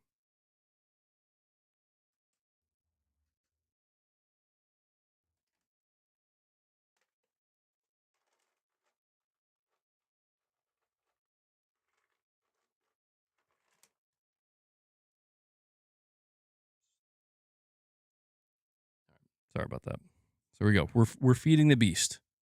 Okay, we're feeding the beast. He does demand. He demanded. Feed me. But yeah, it makes sense that Microsoft would choose to do this because even though it was kind of unprecedented, where it's like, oh, so you're telling me like when you announce a first party Microsoft Studio developed title, there might be a PS5 logo there, and they're like, yes, that's what we're doing. And obviously, this coincided with their multi platform shift that happened about a year and a half ago. However, this is where things get a little bit strange and interesting and maybe a bit contradictory depending on how you view it. Cheese, you're saying, MBG, this is funny though, people getting triggered over 1 sec images of PS and Switch logos at the end of trailers that's where gaming is now, LOL. Yeah, this is where I think this is perfectly highlighting this awkward potential transitionary period we're in where like the only people that I think actually care about this are people who are still convinced to an extent that there is like serious competition occurring between Sony and Microsoft in the console space. We could use the term console wars, but to be fair, there are normal people just having conversations about the potential competitive aspect. But this is where like I want to go over what Asha Sharma said because I wasn't expecting her to do this. And this to me is like, oh, wow, you just threw Matt Booty under the bus, bro. This is strange. Like, so she actually responded to somebody. Oh, hold on, let me get this out of the way here. I think it was. Let me see. Whose account was it that she? I think it was Clobreel. I'm gonna double check. I just want to make sure I get this right because I've seen a lot of different. Okay, here we go. So Clobreel on Twitter says Xbox will continue to show competitive platform logos at upcoming Xbox Game Showcase. I feel like the bare minimum expectation many had was for Xbox to really focus on their own platform, at least for the time of the showcase. Now, Clobrel, if you don't know who this is, their Twitter bio says coverage focused on all Xbox first-party studios across Xbox Game Studios, Bethesda, and Activision Blizzard, has almost 300,000 followers. So a very large, dedicated Xbox account. And Asha Sharma actually responded directly to his post. And here's what she said. She says, seeing the feedback on logos, it was a miss, and I own it. We are talking about how we adjust for future Xbox shows. So this is I mean, I'm not going to lie. I can't help but chuckle a little bit because I'm like, poor Matt Booty. Matt Booty's like, yeah, this is what we've been doing. We're going to keep doing it. I think it's a good thing. We set the precedent. We're going to keep it going. And Asha Sharma's like, no, it's a mistake. I just think, I mean, listen, to be honest, the reason why I'm laughing is because this is very Xbox, This is what we have been seeing for many years, where it's like they have two different executives saying two different things that kind of completely contradict one another. But what I want to point out here is the fact that Asha Sharma is the CEO, so she's above Matt Booty, and she's straight up saying, seeing the feedback on the logos, it was a miss. In other words, it was a mistake. We're talking about how we adjust. And I put out a post in response to this on my X account because, this is honest advice. Like, I'm not coming at it from the angle of an Xbox fan. I feel like we already know what Xbox fans want, right? Not all of them, but like we're talking about like the hardcore fans that are focused on this, that they're focused on the idea of a PlayStation 5 logo showing alongside like Fable at the showcase, right? What they want is to not see that. They want, well, let's face it, a lot of them just want to see them go back to exclusives. But here's the advice that I basically gave to Asha Sharma. Not, I don't think she'll take it, but I basically said you have three options. Option number one, you just keep it as is. You don't change anything. Option number two, you remove the logos from your shows, but you keep releasing the games on those platforms. Which to me is completely pointless because why are those logos showing up in the first place? Why are Xbox games being revealed at an Xbox showcase with the PS5 logo and the Switch 2 logo front and center? Because they absolutely want people to know that, yes, these games are launching on these platforms, and we really hope you buy them so we can make money off of these games that we're launching on these other platforms. It makes zero sense to remove the logos if you're still launching the games on those platforms. It makes, and I really need to emphasize this. Like, I really need to emphasize how it makes quite literally no sense. Because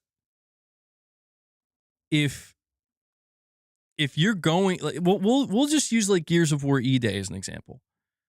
Okay, let's say Gears of War E-Day is going to be a day one PS5 launch, just like Fable, just like Halo Campaign Evolved. But they decide, you know what? We're not going to reveal that during our showcase. It's going to haunt them because it's like Matt Booty said, you already set the precedent. So when people are tuning in, like what I'm trying to say is you're getting PlayStation players now tuned into your show. You're getting Switch 2 players now tuned into your show. And if you don't show those logos, the only thing they're going to ask, and it will distract from what was actually shown. So let's say Gears of War E-Day looks incredible. It looks like Gears of War is finally making a comeback, but you don't show the PS5 or Switch 2 logo and you just show the Xbox logos. The only question that's going to matter to those people tuning in is it coming to PS5 or not? Is it coming to Switch 2 or not? And the conversation is going to be less focused on what was actually just shown. Now, the third option here that I said she has, which I think is the most obvious, is like you remove the logos because there's no need to put those logos because they're not releasing on other platforms. In other words, you're going back to exclusivity. So, we are just in a confusing space, I think, with Microsoft right now, where they, over the last 2 years, have basically tried to speak directly to PlayStation players, including me, like literally reaching out to me the whole 9 yards, but making it very clear, like, we're looking to sell our games on PlayStation 5. Not just a few here, not just 4, like pretty much all of them. Because we want to make money on the games we're making, and our studios probably need that money. But ever since Asha Sharma took over, she's been signaling more and more to the more core Xbox fan base that is, telling her we want exclusives to come back. She's been signaling more and more that we might. We're thinking about it. We're reevaluating. And I guess I'm just really wondering, like, what is the play here? Because you have Matt Booty coming out saying, like, yeah, we're just going to keep showing the PS5 and Switch 2 logos. No problem. That's what we've been doing. And she just immediately comes out and is like, that's a mistake. And I'm like, yeah, it's a mistake if you're trying to make your games exclusive. Yeah, it's a mistake if you're going back to exclusives. But it just all keeps going back to the same thing. And I guess what I'm really just trying to express here is I think we would all just like an answer at some point. It feels like they're really kind of dragging this on where it's like, are you guys going back to exclusives or not? Because I'll tell you what, man, my mentality, and I will say this, I don't know if anybody from Microsoft listens to my show. I doubt it. But if by the off chance somebody does, what I can say is that my mentality going into the Xbox showcase has drastically changed, knowing that pretty much everything I see, mostly everything I see, is going to be on PS5. So it feels less like you're trying to win me over, and it feels more like, show me what you got, and I'm sure I'm going to walk away with a handful of games I'm looking forward to playing, buying and playing. And that's fine. That's what they pivoted to. But I guess I'm just saying, as a PlayStation player who does tune into the Xbox shows, I guess all I can really say, my honest feedback to Asha Sharma is like, those logos are very helpful. If we see Gears of War E-Day and there's no PS5 logo, and the reason for that is because we just don't want to show the fans during the show that it's coming to PS5, but it's actually coming to PS5, so we hope you buy it. It's like, well, that's just going to create unnecessary strife, in my opinion. I'd much rather it be like we're not showing the logo for PS5 on Gears of War E-Day because it's not releasing on PS5 because it's exclusive.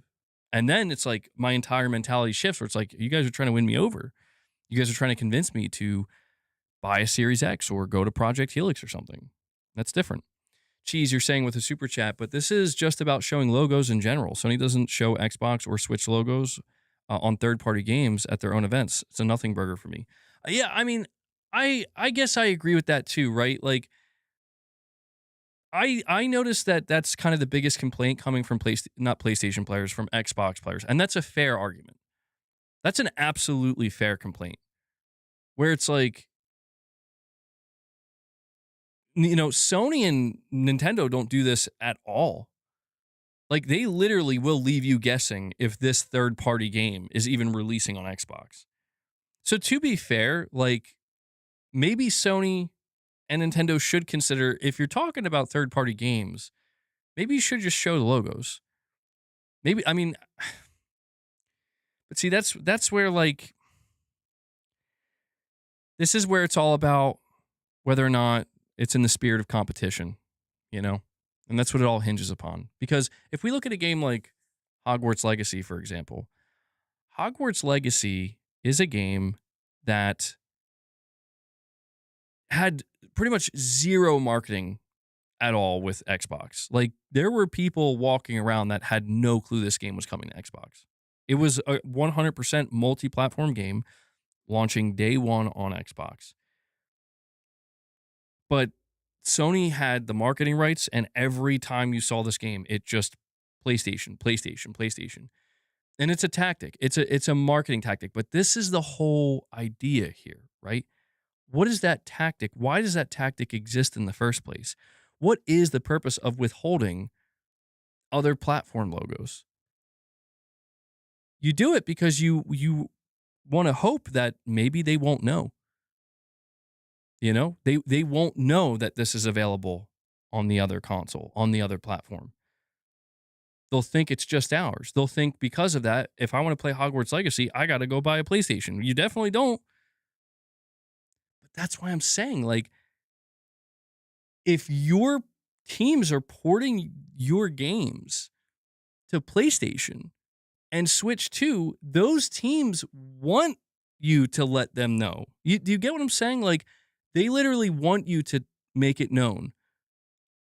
Like, look at Forza Horizon 6, dude. Like, they wanted to make sure to let PlayStation 5 players know, don't worry, we are releasing this game on PlayStation in a couple more months.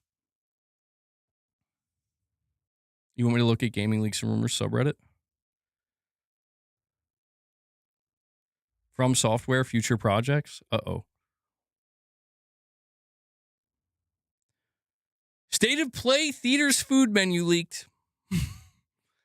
we got a mega leak, boys. The mother of all State of Play leaks.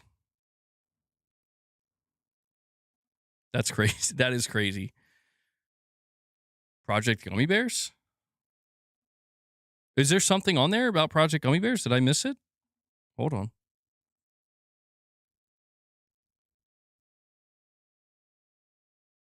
No, I don't see anything. If there was something on here about Project Gummy Bears, it's not here anymore.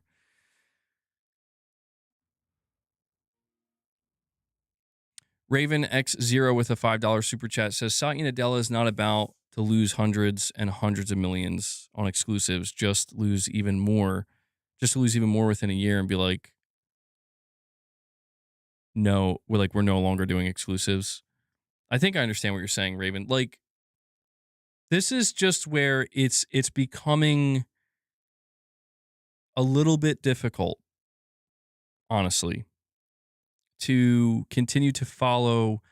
Like, I mean, I'll continue to report on what Xbox is doing, but they're losing me a little bit, you know? And it's not that serious because it's not like they completely won me over either, but it's just like my mentality towards Xbox has changed over the last year and a half. I know, I went from viewing Xbox as like, this is Sony's number one competitor, and they're always going to be fighting tooth and nail to get every little win they can, and it's going to be a fight to the death. I went from that to accepting in the last year and a half that the fight is over. There is no competition. Microsoft has basically pivoted to being a publisher first and foremost, and everything else is secondary and tertiary. So it's like, now that they have a new CEO and she's giving these, we're already getting mixed signals. And I'm like, you got to be kidding me. Like, I'm not going to make a big stink about it because, again, it's like, whatever, guys. Like, but I'm over here literally thinking, like, are you telling me State of Decay 3 is not going to come to PlayStation? Because that's where I'm going to be like, it's just going to be like something like that would be so crazy to me because it's like, you'll give me literally everything but the one thing I actually wanted. That I bet you that's what's going to happen. But it is the kind of back and forth and the uncertainty of it all where I'm like, guys, you just spent the last year and a half hammering home how, like, you're publishing now. You're a publisher. And now you're telling fans that, like, because like, think of it like this. I understand that it's like, well, we're just talking about logos, man. Relax. It's just logos. And it's like, yeah, I get it's just logos, but what do you think she's really trying to say here? Like, that's the point, is it's like, if we read between the lines, what is she really saying when she says we're probably going to stop doing the logos? Is she saying, oh, we're still going to release these games, but we just don't want to market it that way? What? Like, that doesn't make any logical sense whatsoever. It's like, it's basically like telling PlayStation players and Nintendo Switch 2 players that, like, if you care enough, you'll find out if they're exclusive or not. And I'm like, that's crazy. Because it's like, you're going to hurt your sales. Like, that's the point. You're going to hurt your sales. So it's like, if you're going to hurt your sales, why not just rip the Band-Aid off, go all the way, and just go exclusive? But they will know when they are advertised on YouTube, X, and everywhere else. They'll be on PlayStation, YouTube advertised after the show. You think all gaming is known from one show? I mean, perhaps you're right. I mean, to me, this just seems like a fruitless exercise. So that's a crazy sentence. Sometimes I say things and I don't know where that just came. Like, it's a fruitless exercise, guys. Where's the fruit? But it's you know, I think what I'm saying makes sense. Where it's like, I don't know. I think Asha Sharma is trying to thread a needle right now that cannot be threaded in the way that she wants it to be. That's my evaluation of it. Where it's like, I think she believes there can be this kind of coexistence of we will be multi-platform. Our games are going to go to the competition, including PlayStation and Nintendo, but we will still make sure you as the fans are feeling as good as you can. But to me, that feels strange to pursue because it's like, surely the fans are going to be wise enough to understand that you're just talking to them, that there's no real substance behind anything you're saying, right? But I don't know. I just, it's a strange thing to witness where it's like, I just can't, I'll put it to you this way. I can't imagine that right now, what Xbox fans want is Microsoft, I want you to lie to me. I want you to trick me. I want you to pull the wool over my eyes. Because think about it. If you're somebody who's like, it's okay if you want to put these games on their platforms, just don't put their logos up. If you're that person, you don't actually feel that way. Nobody actually feels that way. It's like you either like, because think about what you're asking for. You're saying, like, I want you to tell me in the moment. I want you to make me believe in the moment that they're going to be exclusive just for me to find out after the show that they're not. Who's asking for that? I mean, I'm sincerely asking that question. What fan base wants that? You know, this is why I'm saying even Sony should make it clear for the third party games which games are multi platform. Because what I see with PlayStation fans a lot of times too after these shows is like, wait, which games, like, was that game exclusive? And sometimes they find out, oh, it wasn't. Doesn't necessarily ruin the hype for it, but it's just sometimes you see games and it's like, yeah, it leads you on to thinking like, oh, this is an exclusive. I don't know. It's a bizarre situation. It is bizarre to watch unfold. And this caught my attention and I'm like, what is the point of any of this? Like, why? Like, what is the point? Like, what is the miss here? I don't get it. It's a mistake to tell PlayStation and players that Fable's coming to PS5 day one. How is that a mistake? Because that's not what Xbox players are saying. Xbox players are saying the mistake is this game shouldn't be releasing on PlayStation, period. That's all I'm trying to communicate here. Is that this weird middle ground, I'm not sure what they're trying to achieve here. I just feel like I'm constantly confused by the, you know, the way the responses we're seeing where I'm like, but I guess I thought wrong. I have a direct donation from Walroar. He says, if State of Decal or State of Decay, I mean, like State of Decal, what's State of Decal? State of Decay is exclusive. Would you buy a Helix? If not, then exclusives don't work. But you do, then Xbox going back to exclusives works. What I can say, well, I don't know if I fully understand the second part, Walroar, but what I can say is that if State of Decay, if Microsoft came out and isn't messing around and they're like, State of Decay 3 is only releasing on Xbox, you know, it's an Xbox exclusive, it's not coming to PlayStation, I would genuinely, I mean, it's like, okay, well, my interest in Helix has risen. I'll find a way to play the game no matter what, but it's like, yeah, okay, I'm paying more attention to your hardware now because that's a game that I want to play. If they come out and they're like, it's PS5 day one, I'm like, okay, you have a day one buyer. I'm excited. Absolutely. You know? I'm just trying to figure out what Microsoft is trying to tell me. That's all this is. That's all this is. Like, I'm tuned in and I'm just trying to figure out, like, are you guys like, are you just aiming for software purchases from PS5 users? Like, are you trying to win over PS5 users? Because That to me is what you've been trying to do for like a year and a half to 2 years now. And it seems to be working to a certain extent. But it's like if their idea is like actually we're kind of walking away from that, I would just like that to be made a little bit more clear. That's all. Because if they're going to come out and talk about it in this way, it's like I'm still a little bit confused. So like in other words, can I expect to watch the Xbox showcase, see State of Decay 3 and be like, this is amazing. Hell yeah. And then there's no PS5 logo and I'm like, wait, is this game not coming to PS5? And then it's like I have to kind of wait until after the show, maybe the next day, and it's like, oh no, it's still coming to PS5. It's like, oh, okay, cool. And I guess, yeah, in the moment, it's more of a bigger deal than it's not a big deal in the grand scheme of things.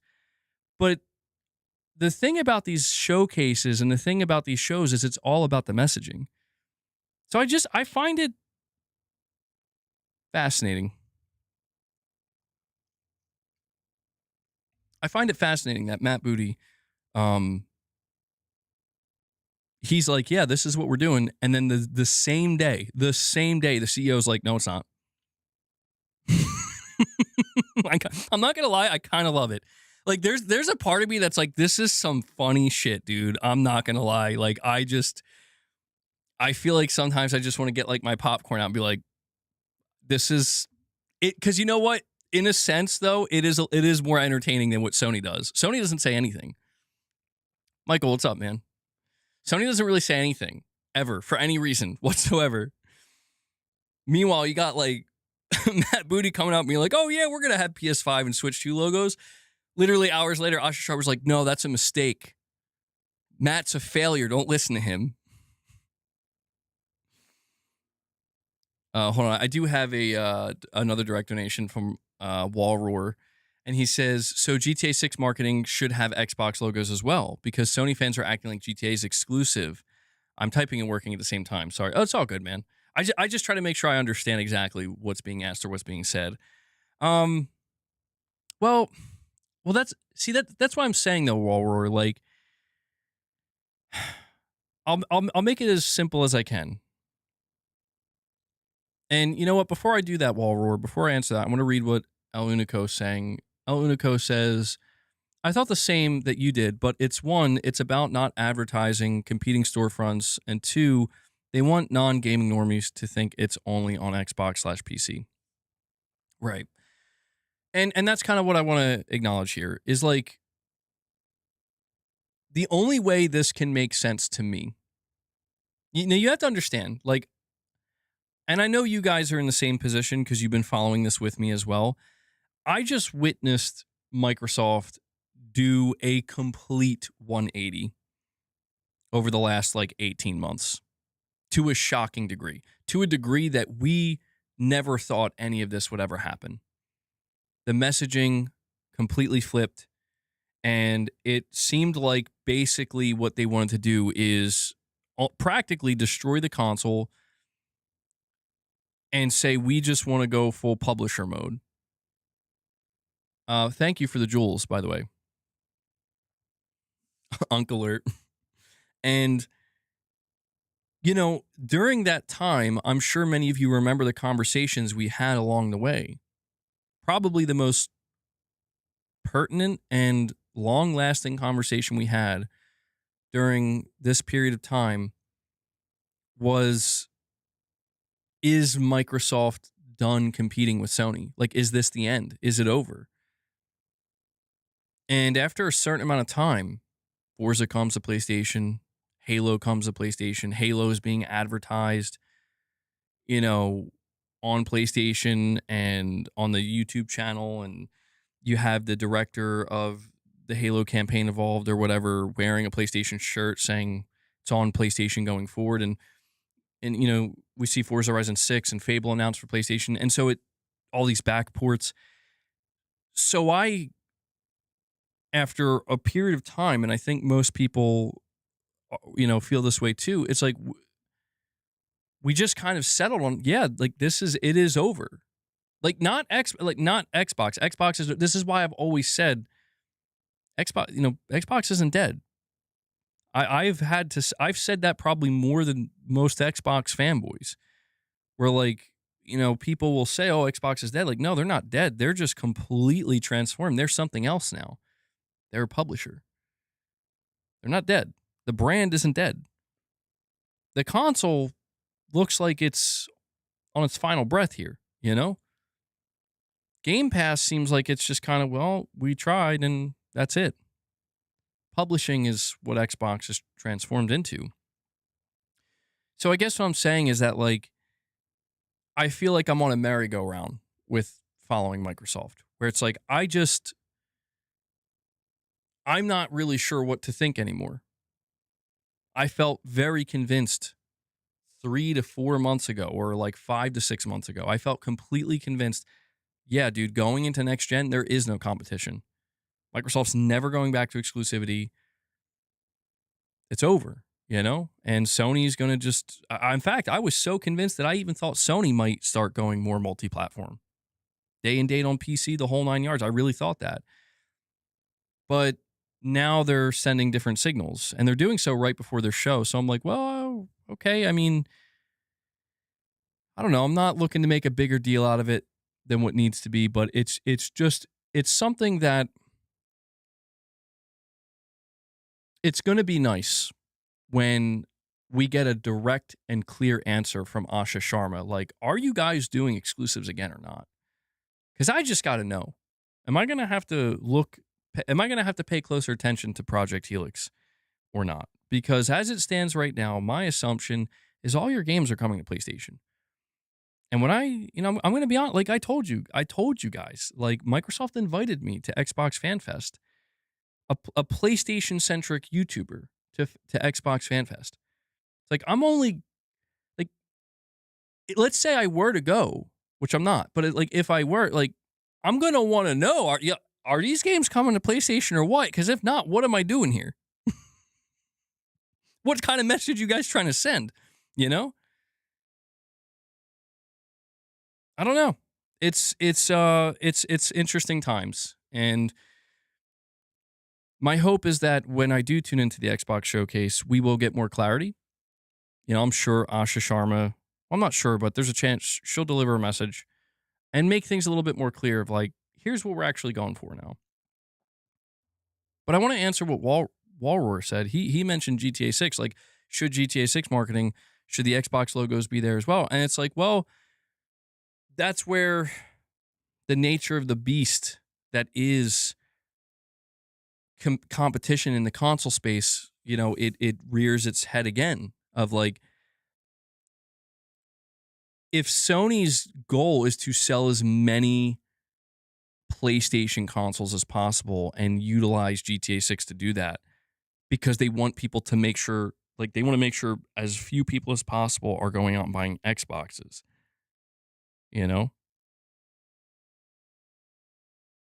yeah, Sony's spending that marketing money to trick people. They want people to think like, not even to trick them is, it's a bit egregious to say that, but it's like, no, we want you to feel like PlayStation is the console where GTA 6 exists, at the very least the best place where it'll exist. And we're paying to make that statement, and to have that out there.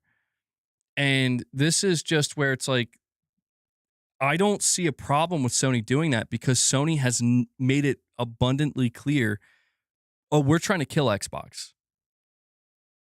Yeah, no, Xbox is our competitor and we want them gone. Like, we want to win.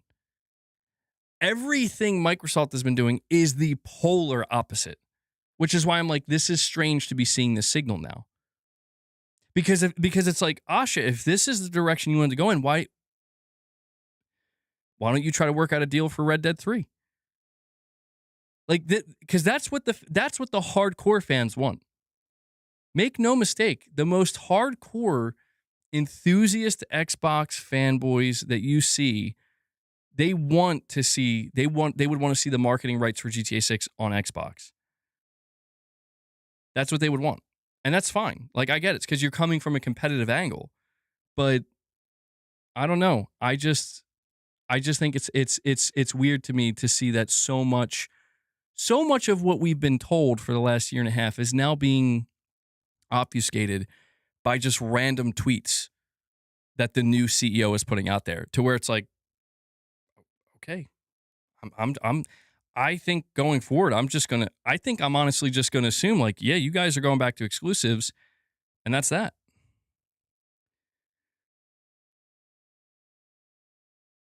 Rich, we're not doing that here. I'm gonna make it clear right now. We're going into June. We're not doing that here. We're having decent conversation. You know, I'm tired of people coming into my chat and feeling like they're not welcome or feeling like they're gonna get dumped on or something. We're not doing that here anymore. We are not doing it. Do not test me. Don't do it. Don't do it. Don't make me have to pull out the band hammer, Rich.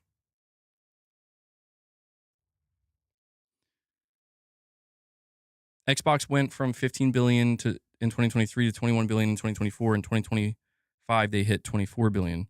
They'll release everywhere, but you're reading way too much into it. Xbox games on PlayStation, YouTube get more views than Xbox events, trailers after show.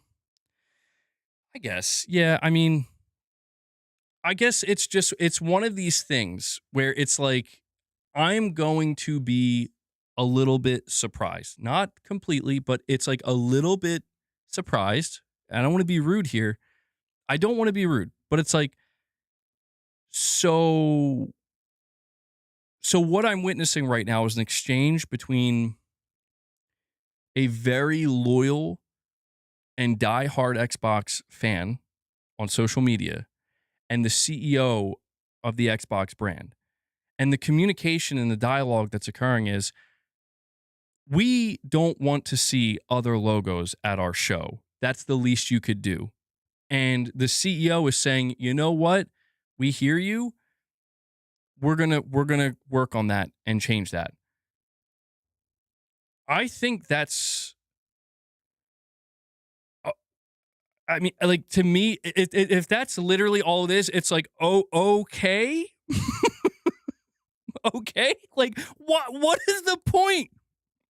I'm just like, because I'll tell you right now, dude. If this was on the other side, and I mean this sincerely, like if PlayStation decided, and then like there was some I don't know, like fan on Twitter X or whatever, and they were like, no, you shouldn't be showing logos, and like Herman Hulse was like, you know what, I think you're right. I'm like, what are we doing?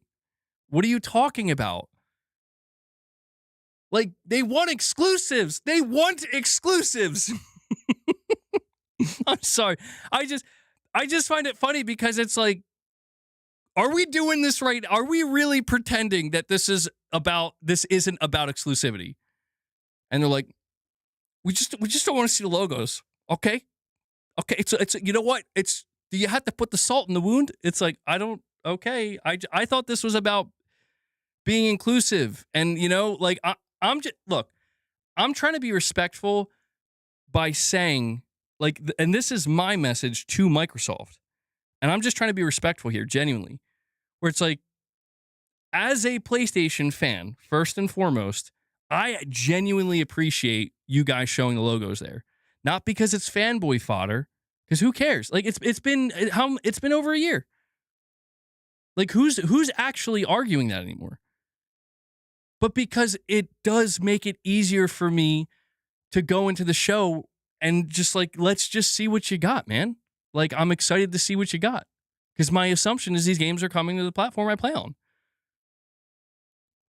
And that's been kind of nice, I suppose. It's just been different. And every year prior to that, it's always been, all right, is this the year you're going to convince me to go buy an Xbox?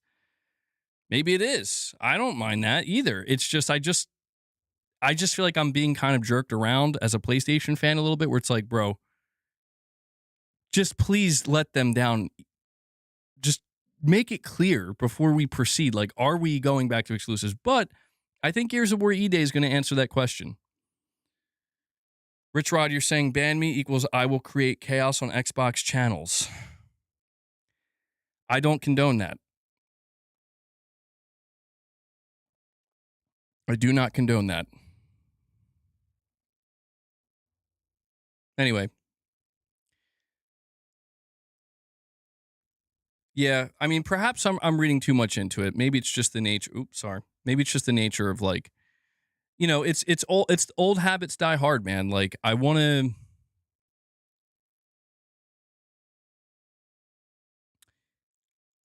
I just feel like this is setting up chaos, to be honest. This is the last thing I'll say on this particular topic because I probably have spoken on it for too long. We're just talking about logos here, but I think it's what it implies. You know, it's what it implies, like what comes next. And I guess I just feel like we've been making good progress, and I feel like this is going to help to kind of, if not undo it, at the very least, you know, at the very least, it's not going to undo it, but it's like this is going to create chaos. And what I mean by that, Persian, who's thank you for the $1 donation, buddy. It's a matter of like people are going to get toxic with this very, very quickly. It's already happening. And she's like putting herself at the center of it, which is, I think that's what blows my mind about it is it's like, I don't know, man. Like this is gonna, it's creating that competitive spirit again. Like I'm just saying there is a insinuation that the console wars are coming back. That's what she's been signaling and insinuating ever since she took over. And so while maybe it is true, like, okay, I didn't mean to heart that. While it is, I don't condone that either. Rich says, gift 500 memberships and I'll burn my Xbox Series X on Discord. That's a tough one. Rich. I'm not gonna lie. 500 memberships for somebody else's Xbox to pay the price. That's a tough one. That's a win-win for me. That's a win-win for me. But no, come on. What kind of message are we trying to send here? But yeah, I just think that ever since Asha Sharma took over, there's been this kind of underlying notion that Xbox is going to become more competitive in the way that they once were. And what that would look like is, yes, you're now focused on the console again. The console wars are back on, right? Where it's like, there they are. They're going head to head now. Which console are you going to choose? They each got their exclusive games. Every time she talks, every time there's some kind of, interaction like this, she floats it out there. And Phil didn't do that at the end. Phil was like, no. Phil was just like, no. And so I at least respected that, where it's like, okay, well, this is where we are now. So I'm just, it's the whole waiting and watching portion of it. She's a millionaire, paid crazy money to make money, not friends. She'll use who and what she can to achieve that, even if it's Xbox players' hopes. Business is not for babies. Damn. I mean, I guess that's true for all the business executives out there, They're just here to do a job.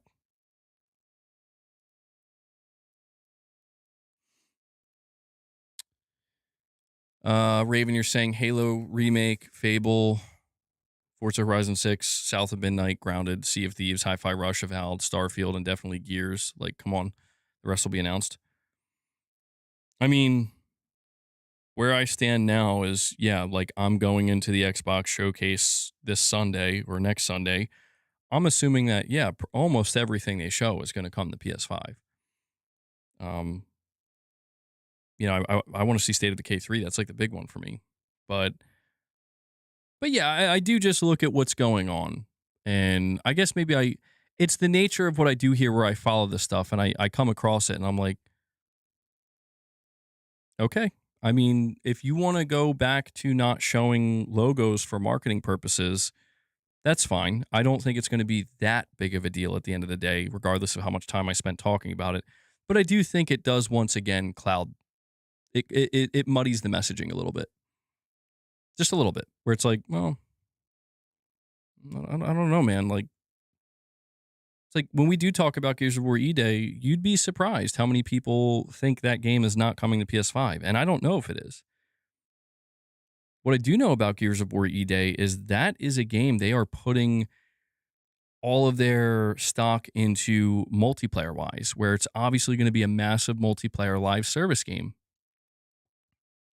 I would find it quite shocking, truthfully, if after all that's happened, they make that decision where they're like, yeah, we're not launching this on PS5. I'm like, wow, okay. I mean, I can respect it, but it would be shocking nonetheless, where it's like, I don't know.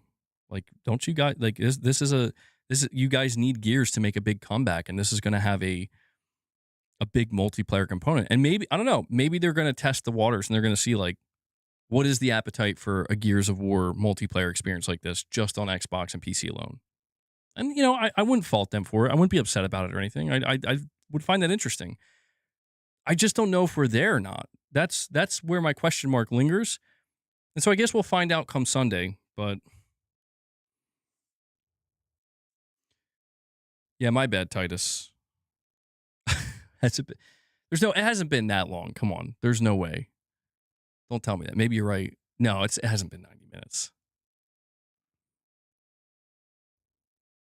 Although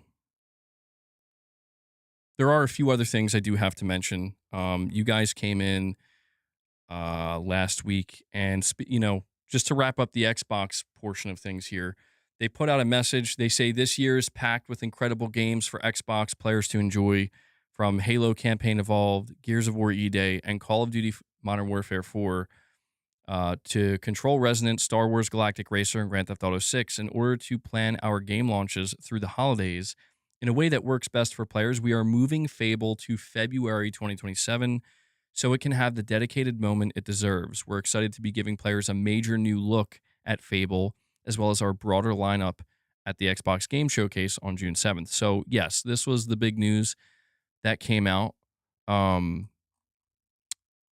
Friday, where basically Fable's been delayed to February 2027. Not shocking to me. That's not shocking to me. I was wondering where this game was going to land, and it kept feeling to me like this game's going to land way too close to GTA. They're probably going to delay it. Music Maker Man, a member for 31 months, says, MBG, will you be covering the Xbox Showcase too? And will Mrs. MBG be joining you for the State of Play? So I don't think Mrs. MBG is going to be joining me. Obviously, if you were here last week on, the channel, basically I went way too far out there with what I thought would be possible. I had a bit of a reality check, which I apologize for.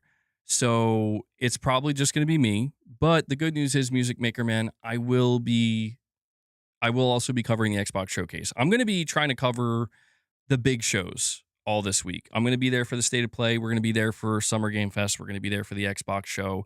And I know there's some smaller shows happening in between. Not sure if I'm going to commit to any of those yet. But we're just going to kind of make sure that those three get the priority treatment. And if there's other things in between, we'll see what we can do, if it's worth it or not. MBG, genuine question. If Xbox players prefer Xbox, then what are they losing? They obviously chose the platform over PlayStation. They'll still get Gears, Fable, and Halo, even if they go to PlayStation and Switch. I don't think they're losing anything. I don't feel that way. It's like, yeah, if you're still with Xbox, you're fine. Like, it doesn't matter. But that's what's weird to me, Cheese. Like, what you just said there is why I do find it, like, I'm just morbidly fascinated with, like, why is Asha Sharma engaging with the fanboys? Like, that's really what I'm highlighting here, Cheese, is like, I completely agree with you. Like, you have clearly a certain amount of players that even after announcing Halo going to PlayStation, they're still sticking with you. They're still going to buy Helix. They're still subscribed to Game Pass. They're still buying your games. They're a genuine Xbox fan where they're there because they want to be there. That's it. That's all it is. You keep doing what you're doing. You keep delivering what you're delivering. They'll be there. Deliver the hardware, deliver the games, deliver the services. They'll be there. That's why I find it so strange that Asha Sharma is so willing to kind of engage with the fanboys in this way. where I'm like, uh, are you just posturing? Like, is this performative? I don't know what this is. Is this real? Because if it's real, then that means you're seriously thinking about going back to exclusivity. And if Microsoft goes back to exclusivity, it does change the entire conversation. At least to the extent of we just went with 2 years of getting every Xbox game to now we're not. And the console wars are now a thing. Helix is going after PS6. That changes the I mean, I don't think that's necessary. Not because it's like, oh, don't take your games, keep your games here. Don't take them back. It's not like, I mean, it's not on that level. It's just the simplicity of you've already ripped the Band-Aid off and you've already made the choice. And now we're in an environment. It's a post console war environment. And it's not really bad. Like, I'm gonna be honest, it's really not. So I guess I just find it not what's the word? Disconcerting? I'm not sure which word to use, but I just find it confusing. I guess that's the best word I can use. Where it's like, I thought you guys there's like it's just difficult for me to believe that you went through all that. You lit yourself on fire to get to where you are right now. Just to decide that actually that was a mistake and we're going to try to undo that. That's what I don't get. And that's why I find it strange. And I know she's trying to keep up appearances and stuff, but yeah, maybe you're right. That's all it is. It's just pure public relations. The investors will choose, not the fans. Well, I mean, there's just some weird reporting going on. I would have believed that 100% previously, but now we're hearing that apparently the pressure is being taken off the studios, the 30% profit margin. They're relaxing it. I think it was the 5th straight quarter of loss for Xbox on the last earnings call. And, Asha Sharma, she was like, well, we got work to do. It's like, yeah. It's like, why do I get the feeling that trying to go back to exclusivity probably isn't going to help you here. So I don't know. I'm not, I guess I'm telegraphing myself right now. Like, I'm telegraphing what happens next if there's any truth to this notion. That it's like, it isn't just about the logos. That the we hear you isn't just nonsense, performative nonsense. That like there's actually something behind this. And it's that, no, we are pivoting again. Because if that does happen, a lot of the things, a lot of the discussions, a lot of the reactions, a lot of the opinions that were buried in the last year and a half are going to be resurrected. They're coming back from the dead. And I worry about that because I'm like, yeah, I don't know, man. I do kind of feel like we're in a pretty decent spot. Like, I guess all in all, what I'm saying is, like, I think things aren't nearly as chaotic as they were before. And we had to go through that chaos to get to where we are now, where it's like, here we are. Like, the dust has settled. This is where we are. And I feel like it's being shaken up again. And I'm like, why? Like, we were this close. We were this close. But I guess that's how these things go sometimes, But yeah, Fable's delayed. What do you guys think about the Fable delay? I think it's a smart move. I think Fable is a game I actually am interested in playing and trying. I can tell you this is a good move on their decision to delay it to next year because they said it was going to come out this fall. There's no chance I was going to play it. No chance. Like, zero chance. And it seems like maybe that was how a lot of people felt. And they're like, in fact, I think I even went on record saying, like, I hope some of these games that are coming out this fall get delayed. And to me, that's a perfect one to put that to early 2027. There's a much higher chance I'll be able to engage with it then. Thought I don't like sort of fantasy games, bro. Dark Souls is one of my favorite games of all time. Not that I'm saying Dark Souls is comparable to Fable, but no, I like some occasionally. The thing, I mean, Fable to me is weird because like I don't know if I'm gonna like it. What they've shown, I don't think it looks bad. I'm just not sure if it's for me.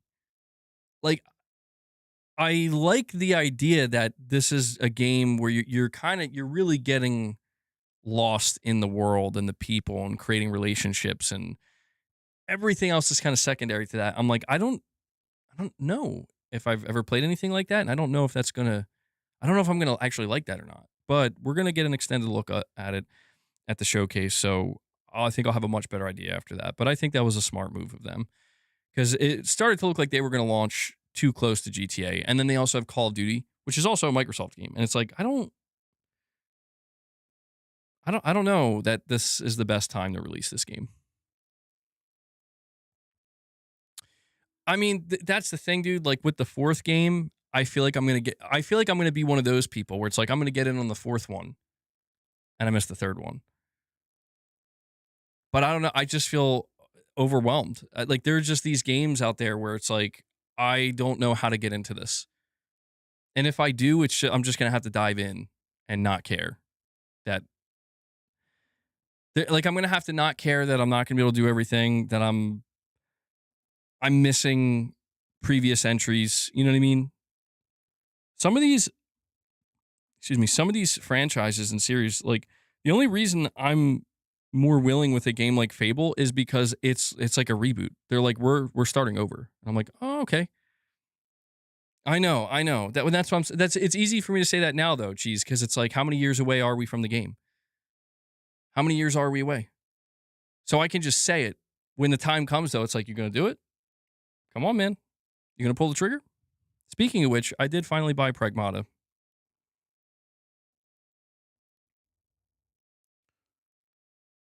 Yeah, I my local Walmart, they had one physical copy left, bro. And I couldn't find it anywhere. I'm like, I'm jumping on it. Because I've been looking for the past couple weeks for a physical copy of Pragmata, and I could not find um any. Could not find any.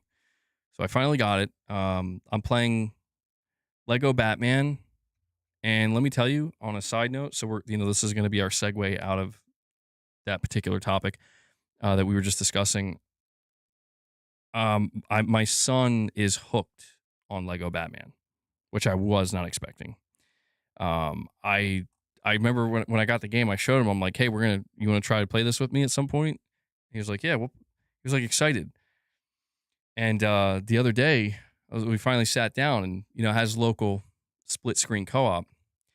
And I thought for sure like he's just gonna try to play it with me for like a couple minutes, and he was gonna get tired of it and bored and be like, all right, I'm out. The opposite. He's been asking me nonstop to play it. He wants to play it on his own.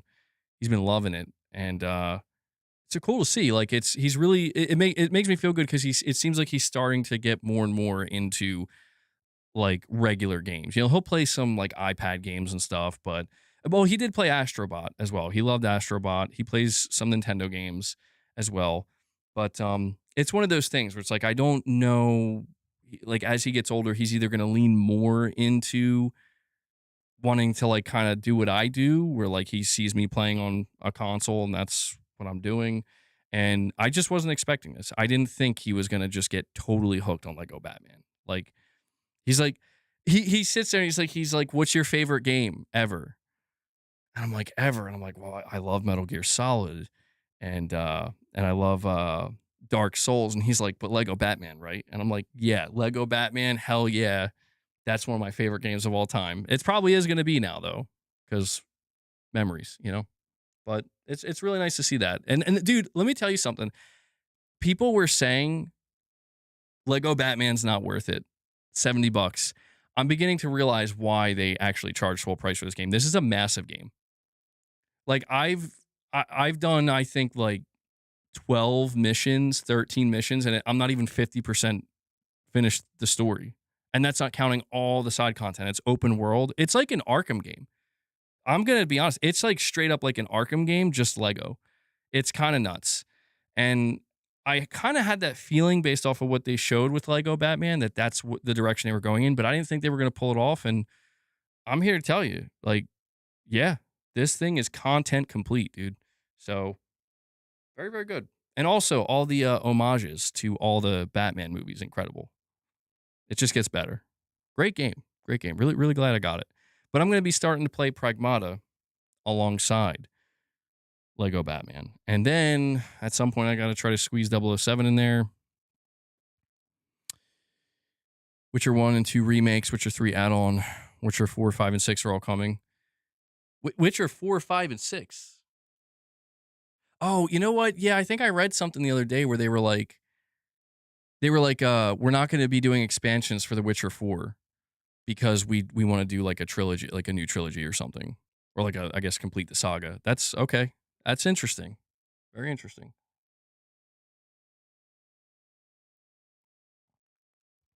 All right. New trilogy. Well, I mean, what are we thinking for The Witcher 4? Like, is that like a 2030 game we're thinking? 2031, maybe?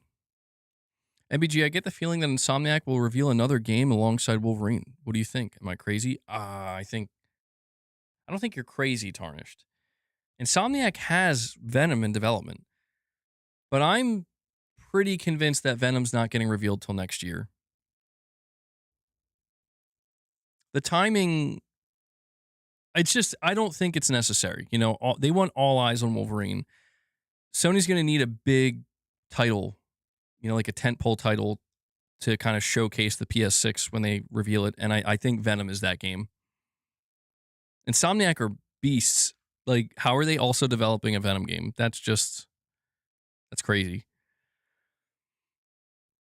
Yeah, Leo, September's looking straight up spooky. Yeah, I don't know what we're going to do come September.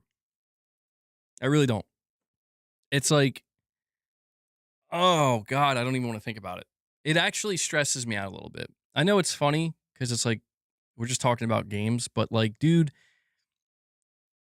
I'm supposed to be trying to play Phantom Blade Zero, Wolverine, literally in this at the same exact time, back to back. And then that's coming off of the final week of August going into September. That's the Metal Gear Solid Collection Volume 2. And then, you know, GTA is just going to be lingering around the corner. And then Forza Horizon 6 is launching somewhere around there. I wouldn't be surprised if I end up not playing Forza at that time because it's like there are other games I have to play. But then, you know, we also have to sit here and think how many other games literally next week are going to be announced to be launching in September and October. They just announced Modern Warfare 4, which I have to admit, I kind of like what I see. Like, I'm not going to lie. Man. I'm like, okay. I mean, I've been a long time Call of Duty player, and I'll put it to you this way. I saw Black Ops 7 last year, and I'm like, okay, trash. Like, this, like, honestly, I'm like, this just looks bad. MW4, okay. I'm a sheep for Call of Duty sometimes, man. And I like the trailer. The single player looks like it's going to be good, but they're saying all the right things about multiplayer. And, you know, I'm like, okay, like you guys have done this before, but I also, I've always liked the Black Ops series more, but what's funny is that Black Ops 7, like, undid that for me. Like, I've always leaned more towards Treyarch. I've always leaned more towards the Black Ops series. And then Black Ops 7 came, and I'm like, I don't think I like this anymore, guys. Like, no joke. But now Modern Warfare is showing up, and I'm like, first PS5 only Call of Duty. Okay, I don't know. Yeah, I hear you, Titus. I hear you.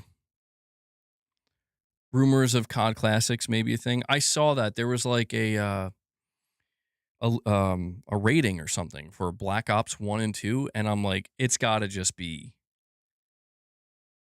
ports, right? Like, there's no way they're doing Dude, if they did remasters for those games, that'd be nuts. Even I'd be like, okay, that's crazy. They got to be like ports or something. Ports are still good too. But Smart move, in my opinion. Am I excited for Control Resonant? Yes. Control Resonant looks awesome. I think that looks like a fantastic game. Again, it's another one of those games where I'm worried about when is this coming out? When is this coming out? Unico, your last question. You're saying before Pragmata, let me ask, who is the best gaming dad in your opinion? The best gaming dad. That's a tough one. That's a tough one. Like, it's so hard for me not to just say Kratos, but I feel like that's such a cop out. It's like, oh, of course, but it, like, I don't know. I'm trying to think of. I mean, Joel's up there, obviously, but I don't know. I mean, like when I think of, I mean, like I almost said Norman Reedus. Sam Bridges is up there too. To be honest, I don't know. Well, okay, Mr. B, that's true, but I mean, I'm talking about full circle Kratos. You know but that is true. Geralt. Um, Rich Rod says, "What's worse, Xbox MGS D or Delta, KGP OD or MGS on Xbox?" Rich, I don't even know what you're saying. Can you go back to direct donos, bro? I don't even know what you're saying anymore. At least with the direct donations, you had more.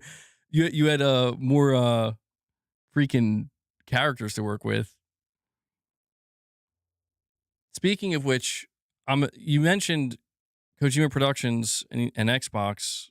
I'm assuming we're going to see OD on Sunday as well, which is another one I'm looking forward to. So I don't know, man. I feel like the best gaming dad. I mean, I might have to go to Joel ultimately. Like, I feel like if you look at his journey from the start, where it's like it's him and his daughter, and you look at what happens with his daughter, and then, he feels like he gets a second chance, and that kind of, the ending of The Last of Us 1, where it's like a decision has to be made, and it's a heinous decision, but it's made nonetheless, and you know exactly why it's made.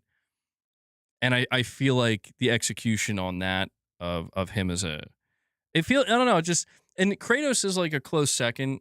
I feel like, Kratos' journey in God of War 2018 and Ragnarok, like where he ends up. It's like, damn, this is some good stuff.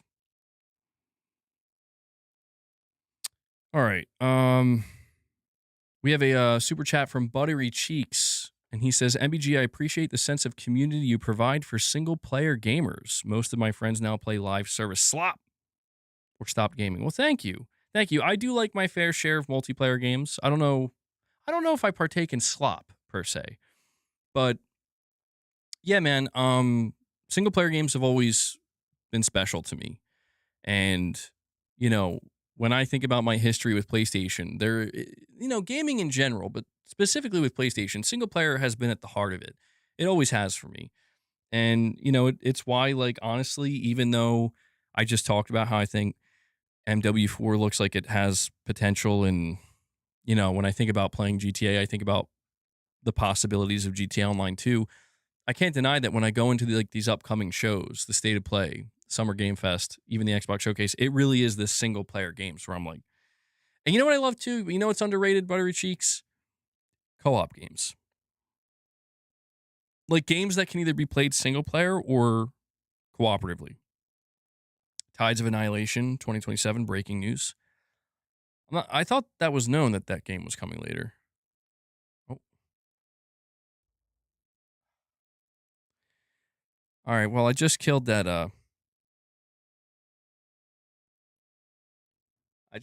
gnat, or I don't think that was a gnat. That was bigger than a gnat. Whatever it is, I just killed it with my finger. So, um, I didn't want to do it, but it's like, it's just flying around and it landed in front of me. It's like, I need you to stop.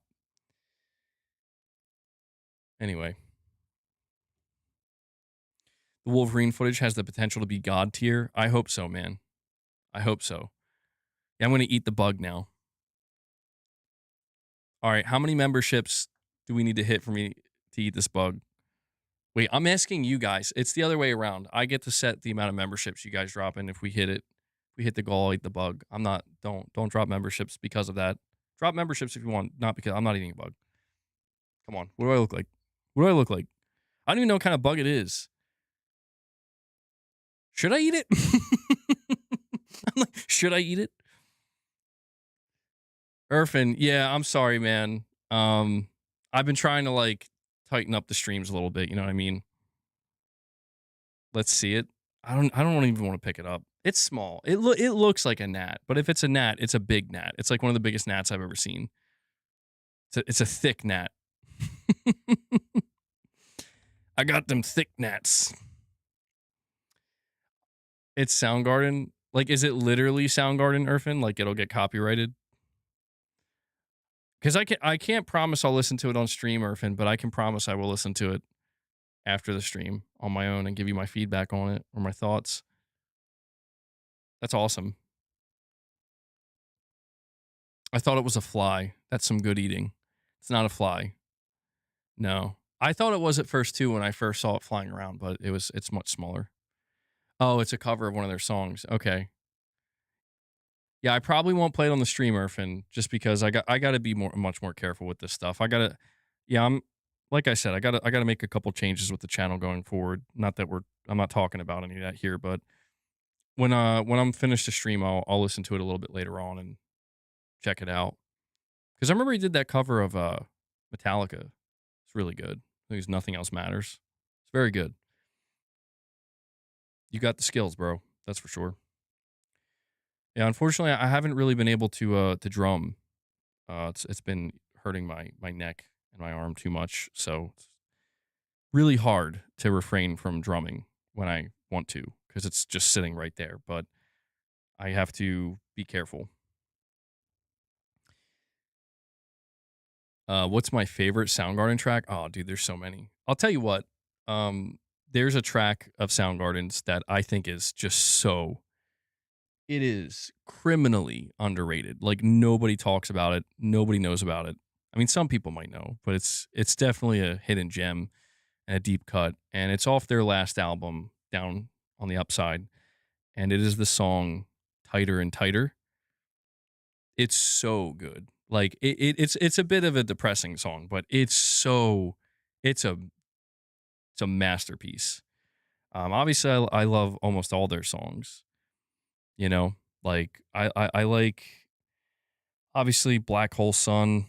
That's like their big hit song, but I like Rusty Cage. I like New Damage. There's so many. I mean, there's so many. But oh, you did Black Hole Sun? Nice, Surfing. Yeah, I'll definitely have to hit.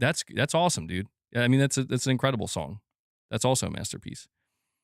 My neck slowly, I don't know. I think it's slowly getting better. But it's hard, man. Like I still have nerve pain. I was talking about this a little bit earlier. Like I'm still struggling to my arm is weak. Like I can't my tricep is weak. The nerve that's pinched is affecting my tricep. And so I have like no strength in it. I can't do any heavy lifting. And yeah, I don't know. I'm waiting. I'm trying to refrain from doing heavy lifting and straining and the research I've done into this injury, it's like it can take up to 3 months to feel okay again. It can take up to a year to fully heal. For some people, it never goes away. For some, so like if 6 months from now, if I had the same pain, you know, there's a real chance I'll be talking to a surgeon about potential surgery or something because it's like you can't just have your nerve permanently pinched. It'll lead to permanent nerve damage. So it's stressful. I'm not gonna lie. It's been stressing me out, and a lot of it's a psychological battle because you can't take like regular pain medication either. Like I'll just take some ibuprofen or Tylenol or something. Uh, no, like it's nerve pain's a different beast. If you've dealt with nerve pain before, it's just one of these things where it's like you're gonna feel it. There's just no way around it. So the best thing you can do is you got to try to position yourself to feel comfortable. Cheese with 2 super chats. You're saying, what if From Software FMC equals female main character game? First for them, I mean. Why not? Sekiro 2, but female lead. There was some kind of leak. Or I don't know if it's a leak or there's something. Here we go. From Software, future projects and Project FMC. Oh, this is a report from MP First. Okay, maybe we'll read this in a minute.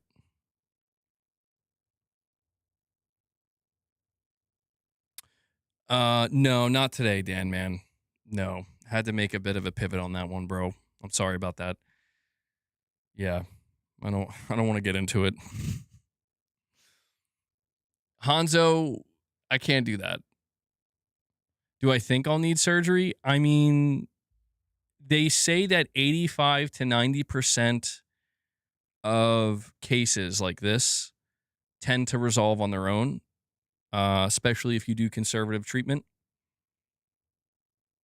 But there is that unlucky 10% where it's like it's not resolving. And the only way to potentially fix the problem is they have to, if the surgery I would need, they would cut into the neck here to go to the back of the spine. And, surgery is serious, especially when you're talking about spinal surgery. It's like no one wants to have to deal with that. So I'm really hoping, guys, that 3 months from now, I'm feeling so much better. I'm doing better every day. I really hope that's what happens because the last thing I want, and I think the last thing anybody wants, is to have to prepare for some kind of cervical surgery, But I'll keep you guys updated when it's relevant to do so. Yeah, we should probably go over this. This will be like a bit of a bonus topic, I suppose. From Software. We have like a rumor or a leak or something. And yeah, to be clear, I've tried different things, Titus, for the pain. Nothing has helped. Nothing, dude. It's crazy. Like, guys, protect your neck. Take care of your spine. Take care of your nerves because nerve pain is a monster. It really is. Does my back hurt? Like right now, so like just to give you an example, and I'm not complaining, I'm just telling you this is how it is right now. I have a pain from here going all the way down and my tip of my finger's numb. Here, I can still feel it, but it's got like pins and needles and sometimes it just goes numb. But the pain that's going down, it's like the best way I could describe it, it's like a wire and it's like tethered to my muscles and all my ligaments and it's being like pulled. It's an insane feeling. Um sometimes the pain gets worse than other times, but I feel lucky that when I'm standing like this, like and chatting with you guys, the pain actually is not as bad. Other like, dude, I went for a walk yesterday. I'm like, what? I walked probably like 6 blocks and I was in so much pain. I'm like, what the I'm like, I can't even walk. Are you kidding me? Like, I thought if anything, walking would be one of those things where it's like, this is good for it. Apparently not. I was in like agony after that. I'm like, I can't go for walks apparently until this is healed. Yeah, Titus. I mean, people have talked to me about that, like gabapentin, and the doctor I saw is taking an extremely conservative approach. The doctor I saw seems to believe that I'm going to be fine, which is good. She didn't really show any concern about like surgery or anything like that. She was just saying like you got to take this seriously and you got to respect the fact that this is a pretty bad injury. But you're young, you'll probably be okay if you do the right things. But no discussions around gabapentin. I don't know if I would take gabapentin though, only because some of the side effects I've heard of that, like the biggest side effect I've heard of that is people say it basically makes them feel stupid. Like they get really exhausted and they feel stupid and they get like really bad brain fog. And I'm like, bro, that's the last thing I need. You don't think so? I guess it's different. Everybody has a different experience. I mean, I if it got bad enough, I guess I'd experiment. If I was prescribed it, I would try it and see what happens. But yeah. Yeah, that makes sense too, Titus. Maybe it'd be different if I was older. If I was like 50 years old and walked in, they'd probably speed it up a bit, but I don't know. I guess I just feel so freaked out by it because again, I've talked to you guys about this numerous times, but I don't know what I did. And apparently that's a normal thing, which I was very surprised to find out. Not to scare anybody out there, but the doctor told me this and I watched numerous videos on it. And when it comes to like herniated cervical discs and disc degeneration in your neck, it's like it just happens. Like people just wake up one day with what I have, where it's like, yeah, your nerves pinched, your disc is herniated, whatever it might be.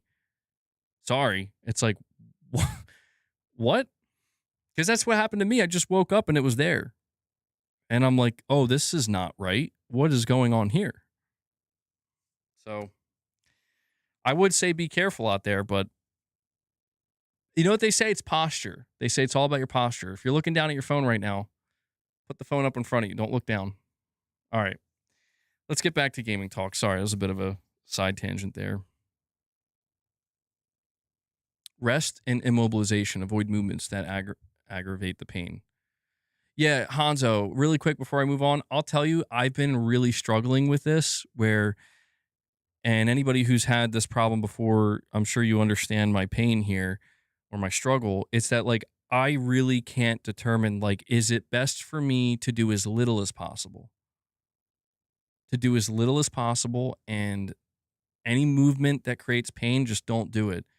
Or is it one of these things where it's like, no, you got to try to stretch it out. You got to try to get the blood pumping. You got to try to be as, you got to be mobile.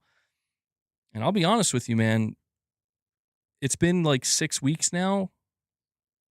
I noticed being immobile. Like, I hate to say it because it drives me nuts. Like, but like not doing anything and trying to not move as much helps the most.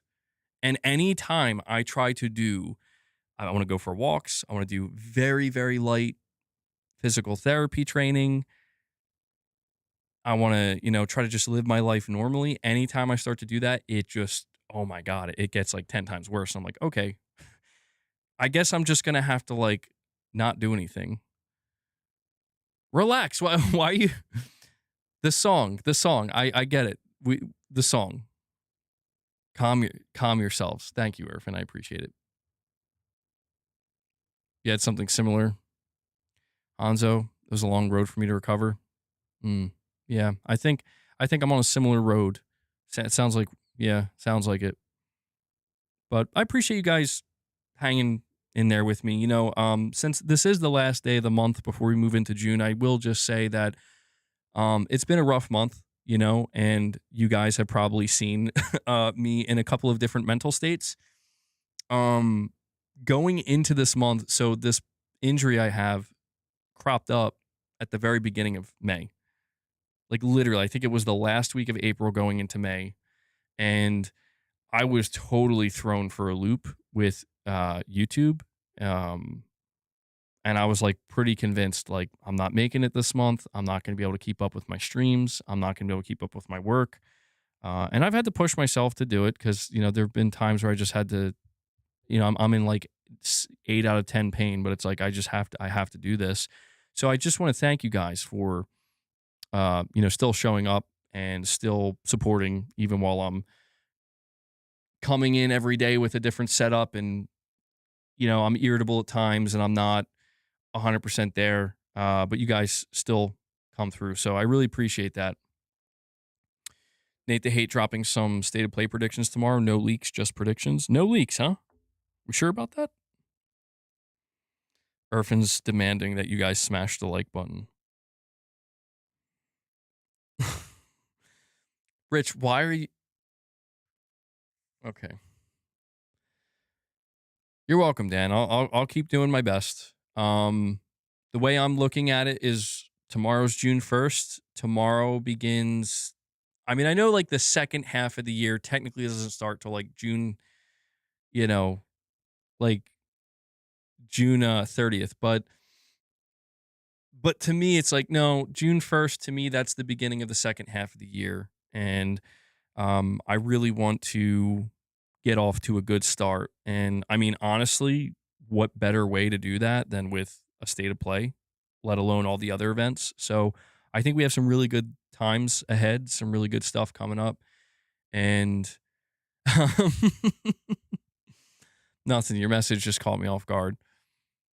And I think it's going to be a good time. But I do want to take a moment here because we have like a bonus topic here that I wasn't planning on talking about, but this is a report that came out about From Software. You guys might be interested in this. So it says Project FMC. The project via MP First is said to be deep into development, and at such an advanced stage, it should be revealed fairly soon. Or no, released, not revealed, released fairly soon. It will be a multi platform title. Miyazaki has been working on the Duskbloods, Night Rain, and many Elden Ring leads, but the godfather of Sekiro's combat system, Masaru Yamamura, has been unaccounted for since 2023. It's going to be Sekiro too, isn't it? As well as multiple leads. Hidetaka Miyazaki in 2025 said, quote, "We still intend to actively develop single-player focused games, such as this that embrace our more traditional style," end quote. Project FMC could finally be the return to that. So before we continue with this From Software report, it is, filed under a leak and a rumor here. Do keep in mind that I just lost my train of thought for a second. Keep in mind that it was a 4chan leak. So, this went very under the radar and people didn't really, understandably so. 4chan is who knows if it's true. But the 4chan leak claimed that From Software's next game is getting announced at Summer Game Fest, and it's basically going to be like, I don't know if they described it exactly as a pirate game, but like your main hub area is your ship and you sail the seas and you go from like area to area. So I do wonder if that's what Project FMC could end up being. That would be very fascinating. I mean, that sounds sick to me. Sounds amazing. But here we go. It says official statements on future projects, April 2023. Yasuhiro Kaido says, "We do develop multiple titles simultaneously. We do have several teams working on different projects. We hope to stagger our releases and bring something new and exciting at hopefully not so long intervals going forward." From Software has achieved this, consecutively releasing new projects every single year since 2022, which is very impressive. June 2024, Hidetaka Miyazaki says, quote, "That difficulty curve and sense of achievement are always going to be a core of my game direction and game design. But with another game, perhaps, and this is going to happen sometime in the future that I'll be able to talk about in more detail, there might be different themes or core elements." From Software's New Age, quote, "It would be hard to describe the next chapter of From Software in one word, but if I had to, I think it would come down to value and how we create this value. The words that you use to describe it, fantasy world setting, difficulty, sense of achievement, that perhaps I think is more closely tied to my own set of values than the company itself. These new directors and game designers that are up and coming in house talent may not share the exact same values. I believe that will translate into being able to show the world the so called new From Software, as well as the type of games that we will be developing in the future. The studio has since revealed two experimental games that depart from their traditional style of game: Elden Ring Night Rain and The Duskbloods, sharpening Sekiro's combat flow, um, Escaflowne dark fantasy plus sci-fi mecha and JRPGs. Hidetaka Miyazaki says, quote, "Combat has become something much more fluid and active, I think, which is a very defining characteristic of Sekiro. Personally, I think there's one more level we can crank it up to and sharpen that and hone in on that mechanic even more.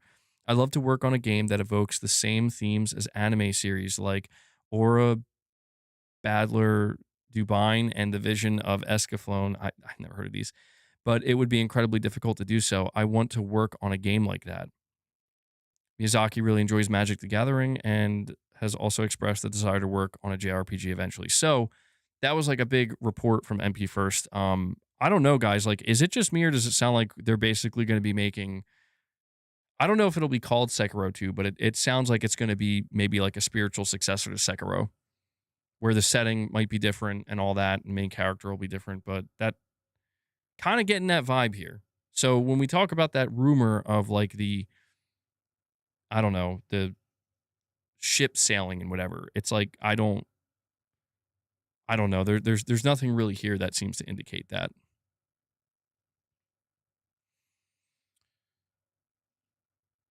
Let me see. Could be no, I don't know. I don't think Sony and From Software are working together, unfortunately. Yeah, I think everything From Software is doing right now outside of the Duskbloods is multi-platform, but maybe I'm wrong. I mean, if they did have a deal struck with Sony, it's very much in the shadows right now and very secretive. But I don't know, man. There just seems to be something missing in this regard where like the last collaboration we got with Sony and From Software that was actually meaningful was Bloodborne. And there hasn't really been anything significant since. Like we never really got, as you know, we never got a Bloodborne remaster. We never got a Bloodborne 2. What's for lunch today, sir? Um I actually had 2 hamburgers for lunch. I already ate them. They were good. We grilled them up. Female lead, I'm gonna say that. Ship or spaceship? No, like like just a ship that you would sail the seas with. That's how I understood it. But again, it could have been, yeah. Like I think Velvet Veil wasn't ever real. I think that was made up. There were rumors that there was like some kind of PlayStation exclusive title in the works with From Software under the code name Velvet Veil, and that was a prominent rumor for quite some time, but nothing ever came of it. As far as we're aware, I mean, is it possible that that rumor could have had truth this entire time, and that's like a secret project From Software's working on? I don't know, man. All I do know is that MP First is reporting that Project FMC is almost done. So like it seems like what we're going to end up getting is a new game reveal from Software, whether it be at State of Play or Summer Game Fest or even the Xbox Showcase. But when this game is revealed, it's going to be out in like 6 months.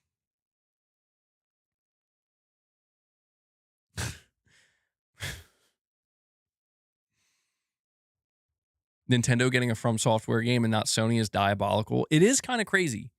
I have to admit, the Duskbloods genuinely seems like a game that should be a PlayStation title. Like, I think it's great that Nintendo snagged that, and that's a big deal, you know? And especially with how well the Switch 2 is selling. But, like, it's if I'm not mistaken, the Duskbloods is a multiplayer game, is it not?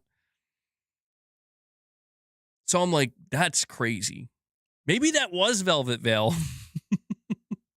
How crazy would that be? If Duskbloods was Velvet Veil and like, you know, Sony was trying to strike a deal, but something went wrong and Nintendo ended up getting it.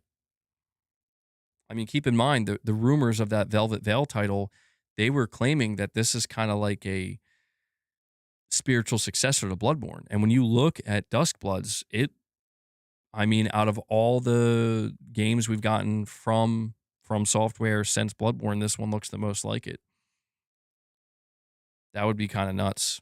My question with the Duskbloods is if it's a full true exclusive, if it's just going to stay on Nintendo Switch 2 as an exclusive permanently, or if it's going to be like a game that comes to PlayStation like a year later or something like that, like a timed console exclusive.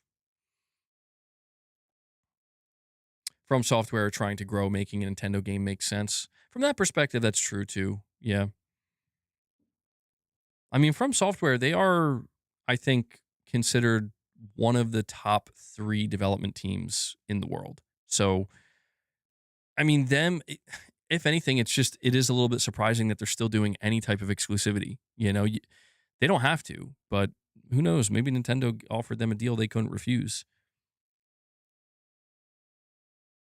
So it is multiplayer only. That's so. Yeah, that's just so strange to me that you make a multiplayer only title for the Switch 2 the least. I mean, I don't know. I guess the Switch 2's multiplayer is fine, but in my mind, when I think of multiplayer gaming, I just the Switch 2 is like at the bottom of my list. You know, Rich with a $2 super chat says Duskbloods needs to fail for being exclusive. You don't think that's a little bit hypocritical, Rich? Not even a little bit. No? Armani Pepsi Coleman drops a $5 super chat. Thank you for that, Armani. And he says, I like Uncharted 4, but 007 First Light probably got it. James Bond's combat is just, he's more trained. Like Nathan Drake, I don't know. It feels different. It's hard to say. I think I understand what you're saying, Armani. Even though I haven't played 007 yet, I think like from what I've seen of the gameplay of 007, it's like, yeah, he's a lot of, I think Nathan Drake's combat, it comes off as like kind of chaotic, like he's surviving by the skin of his teeth, getting lucky, just totally flowing with the chaos. Whereas I feel like the combat I've seen in 007, it's like, yeah, he comes off much more precise, much more surgical and trained, somebody who has extensive training. Now, I can't speak to it, Armani, because I haven't played it yet, but I think I completely understand what you're saying. And I don't know, I to be honest, I never really liked that too much about Uncharted, to be completely honest. Like, I think it made sense, narratively speaking, like, Nathan Drake is not a trained soldier. He's not like an operative. He's not gonna. So like when you're playing as him, he's not gonna feel like that. Like, yeah, you can beat guys up, but it's gonna feel more just kind of like you're in a street fight type thing, not like you're executing on some trained martial arts to disarm an enemy. Same thing with like the shooting. So it makes me wonder if when I do play 007, if I'll enjoy that aspect of it more. I can't wait to see how the hand to hand combat feels, Armani. You got to tell me what you think about that, because I know that you've been talking about that, how you really want to do a lot of hand to hand combat. Does it feel as good as you thought it would? It's the morally correct thing to do. You think you're going to keep the Switch 2, but you got 30 days to return it? Jake, you're saying Asha Sharma suggests Xbox will review displaying PS5 logos in its showcase after fan complaints. Yeah, so Jake, we talked about that for probably longer than we should have, but for like an hour or so during a stream. In the spirit of 007, can you react to a video? What's the video? Excuse me, Devil Shooter. What's the video? You strike me as someone that does jujitsu. I do not do jujitsu. I'm just kidding. I'm a black belt in Brazilian jiu-jitsu. No, I'm not. I'm not. I did some taekwondo when I was younger, but that's about it. I've always been interested in martial arts, though. I always thought they were so cool. Martial arts of any kind. Speaking of which, remember that game Sifu? What a great game, dude. I can't believe they didn't make a sequel to that. Switch 1 sold 155 million, so making a multiplayer game for Switch 2, hoping that those players move over makes sense. Tons of potential gamers equals money. Yeah. I mean, there's no denying that the install base will be there. That's for sure. No, I don't watch UFC. I mean, I'm into I guess I'm more like martial arts in like, I'm thinking like Wing Chun and all that stuff. And I mean, I'm like a big Bruce Lee fan. I could never really get into UFC. I tried, but I'm like, I'm not. It's cool. Like sometimes I see the clips pop up and stuff, and I'm like, it's definitely interesting. But I don't know. I guess that's where like it always fascinates me to see in the UFC where it's like this is how all these different martial arts actually apply in reality. With trained fighters, it's not really the type of spectacle most of the time that you would see in like movies or TV shows or video games or something like that. Sometimes it is, but more often than not, it's not. Remember when they added Bruce Lee to that UFC game?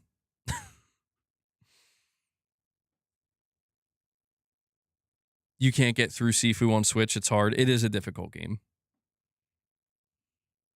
Nicodemus is hype.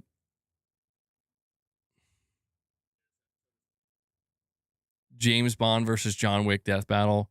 Oh, that's 22 minutes. Yeah, I'm definitely not reacting to that today, Devil Shooter. However, I'm going to keep this up because when I go to sit down later on, which I am, because God knows my neck is killing me right now.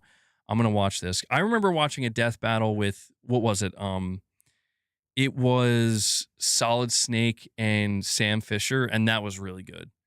That was really good. So I'll definitely sit down and watch this Devil Shooter. But I'm probably going to be live for another 15 minutes or so. We're going to wrap this up at the 3.5 hour mark. I think that'll be a good place to call it.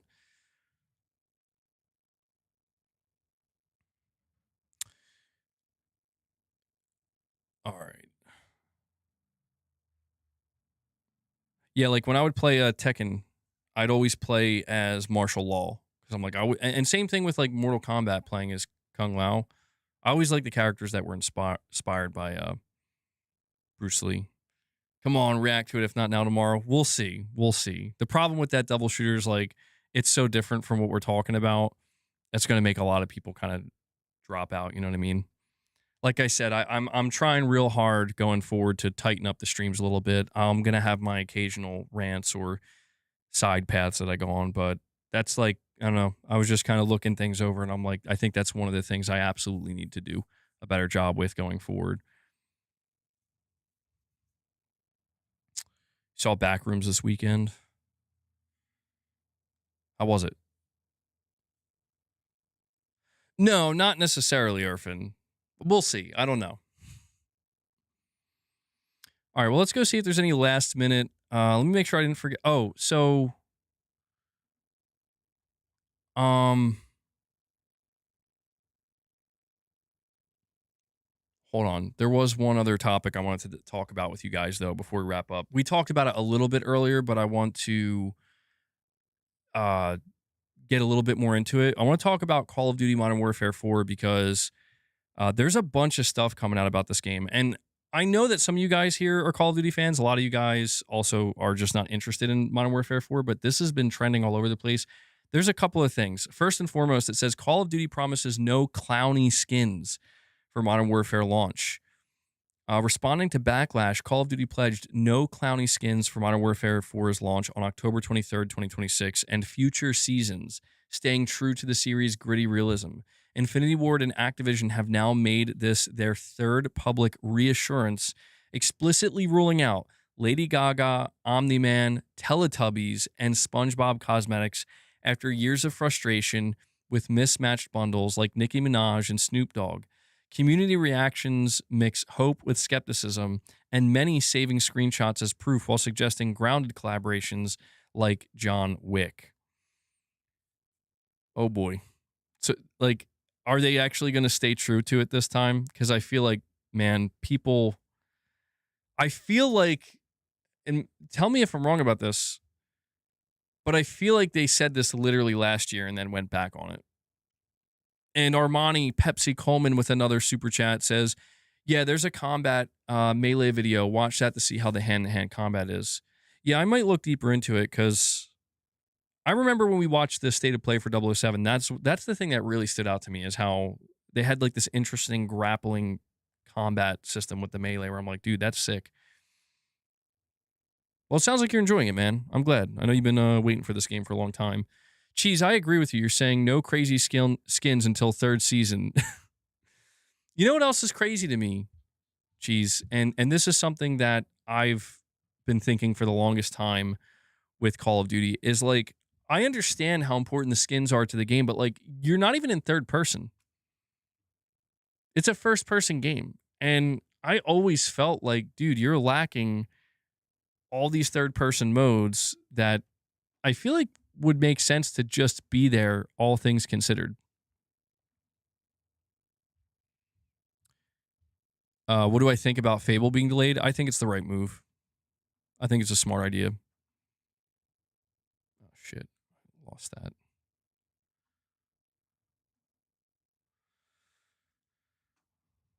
See.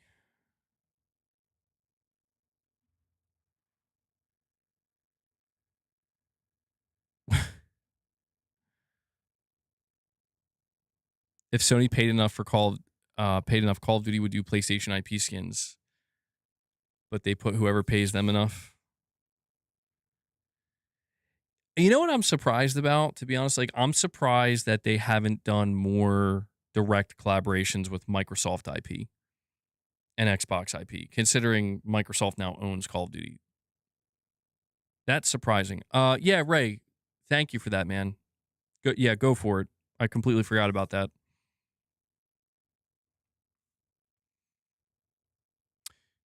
There's a couple of other things with Call of Duty, though.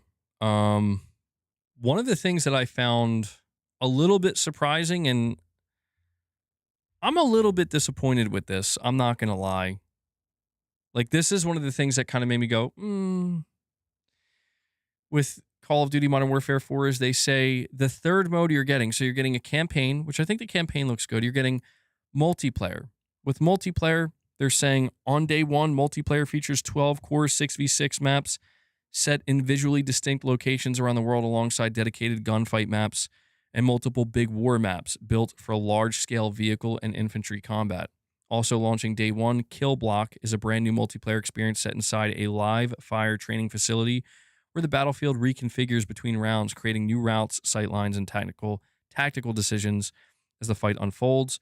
Modern Warfare 4 introduces Ballistic Authority, a new weapon-first technology stack that unifies precision aiming, physical handling, realistic audio propagation, enhanced visibility, and smarter combat perception, providing the most authentic Modern Warfare gunplay yet. Bullet trajectory, weapon motion, operator stance, camera, audio, FOV, and target visibility all line up in one highly tuned combat fidelity system. The promise is simple: no bloom, which, if you know how that works in FPS, that's kind of a big deal. No guesswork, no doubt. Every shot tells the truth. So, Modern Warfare 4 multiplayer delivers grounded, precise combat built around fluid movement that provides greater control in every fight. Players can move more naturally through combat, flank opponents, gain new advantage points, and keep momentum through every engagement. Every movement system is designed to preserve the physicality and combat intensity of MW while delivering a fluid, cinematic feeling of operating as an elite soldier on the field. Gotta admit, the graphics look really good, guys. Like, you can tell this is a PS5 only Call of Duty. Got it. I have to admit.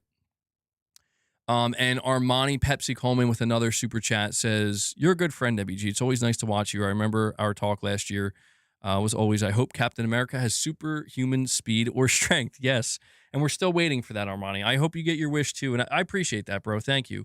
I hope you get your wish of finally being able to see Rise of Hydra, because I'm a little bit concerned about that game. I'm not going to lie. I'm a little bit concerned. I think a lot of people are. I don't want to see it canceled. It looked promising. It's Amy Hennig. You know, the last game she shipped was what, like Uncharted 3, I think, which is nuts. But the thing that I wanted to say that's a little bit disappointing to me about Modern Warfare 4 is there's no zombies, and instead they're doing what they call DMZ. Deploy solo or with a squad into a volatile conflict zone in DMZ, a fully realized extraction experience built for both newcomers and veteran operators alike. Assume the role of an off-the-books asset tasked with recovering advanced military technology left in the wake of the war. The conditions in the exclusion zone are always shifting, with changing weather, dynamic military objectives, and hostile forces moving throughout the zone. Loot, fight, negotiate, betray, and extract with whatever you can carry, push deeper into the conflict for greater rewards, but know that every decision can cost you. Every deployment is a risk, every encounter is unpredictable, and no two deployments play the same way. So basically, instead of zombies, they're launching with an extraction shooter. And yeah, so DMZ, apparently it's not new. But I think the difference between this DMZ and that one is this one, I think they're actually serious with it. You know, like the first iteration was, they were just trying to figure it out. But I don't know, man. Like, I mean, I guess that's cool. I'm not sure how I feel about it because I just got done playing Marathon, and I just don't know that the extraction shooter is for me. Maybe I would like it more in Call of Duty because I'm more familiar with Call of Duty, but man, I just got to say too, like the zombies community must be in shambles because there's a whole community around Call of Duty zombies. And when was the last time Call of Duty launched without a zombies experience? Serious question. Like, when's the last time? I can't remember.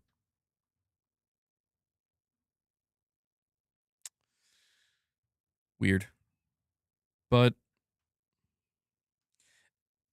even though Infinity Ward, well, no, there were a couple of Infinity Ward games that did have zombies. Like Infinite Warfare, I know had zombies, right? Um, Modern Warfare 3 had zombies. Maybe Modern Warfare 2 didn't have zombies though. I can't remember. I don't know. All of these Call of Duty games start to blend together. Onimusha's release date got leaked September 25th. Oh no, dude. Are you serious? Another September game? You gotta be kidding me. See what I'm talking about? I told you guys. I told you this was going to happen. Yeah, Onimusha Way of the Sword launches September 25th, 2026. FYI, this comes from the same insider that leaked various projects like Rayman Legends Retold, Rayman Origins Enhanced Edition, and Assassin's Creed Resynced.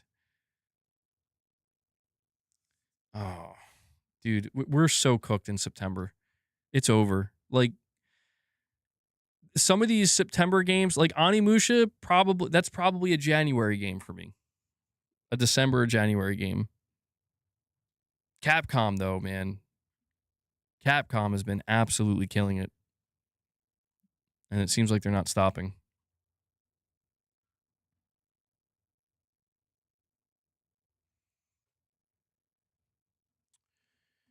Irfan, thank you for being on top of that, bro.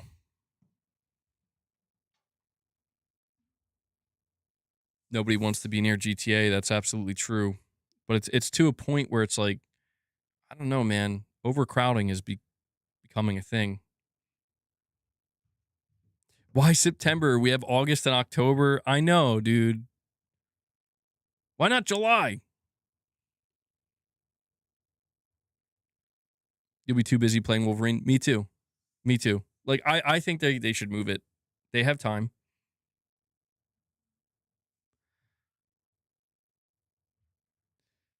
Calm down, Rich. Thank you, Nicodemus. Thank you for the gold coins. I do appreciate it. 100 million consoles manufactured and shipped this year. 115 million next year. 125 million in 2028. 132 million in 2029. These are conservative estimates after GTA drops. Really, you think so? I don't know. That's conservative. That seems pretty bullish to me. But I don't know. I mean, GTA 6 is kind of an unprecedented release. We don't truly, I don't think we can truly gauge what it's going to do for PlayStation 5 specifically. MBG, just remember, no matter how amazing the state of play is, there's going to be PC and Xbox in the comments saying it was mid when that happens. Just don't acknowledge him and keep the hype. Yeah, no, I'm not. I'll tell you one thing, and I mean, I guess it goes without saying, but just in case, when I go into the state of play on Tuesday, I don't care what other people think. I mean, we'll talk, but it's like I'm gonna tell you what I think when I'm done watching it. I'm sure you'll figure out what I'm thinking as we're watching it. I'm looking forward to it. It's gonna be a good time. 2 GTA trailers got 500 million views. That is nuts. That is nuts to think, dude.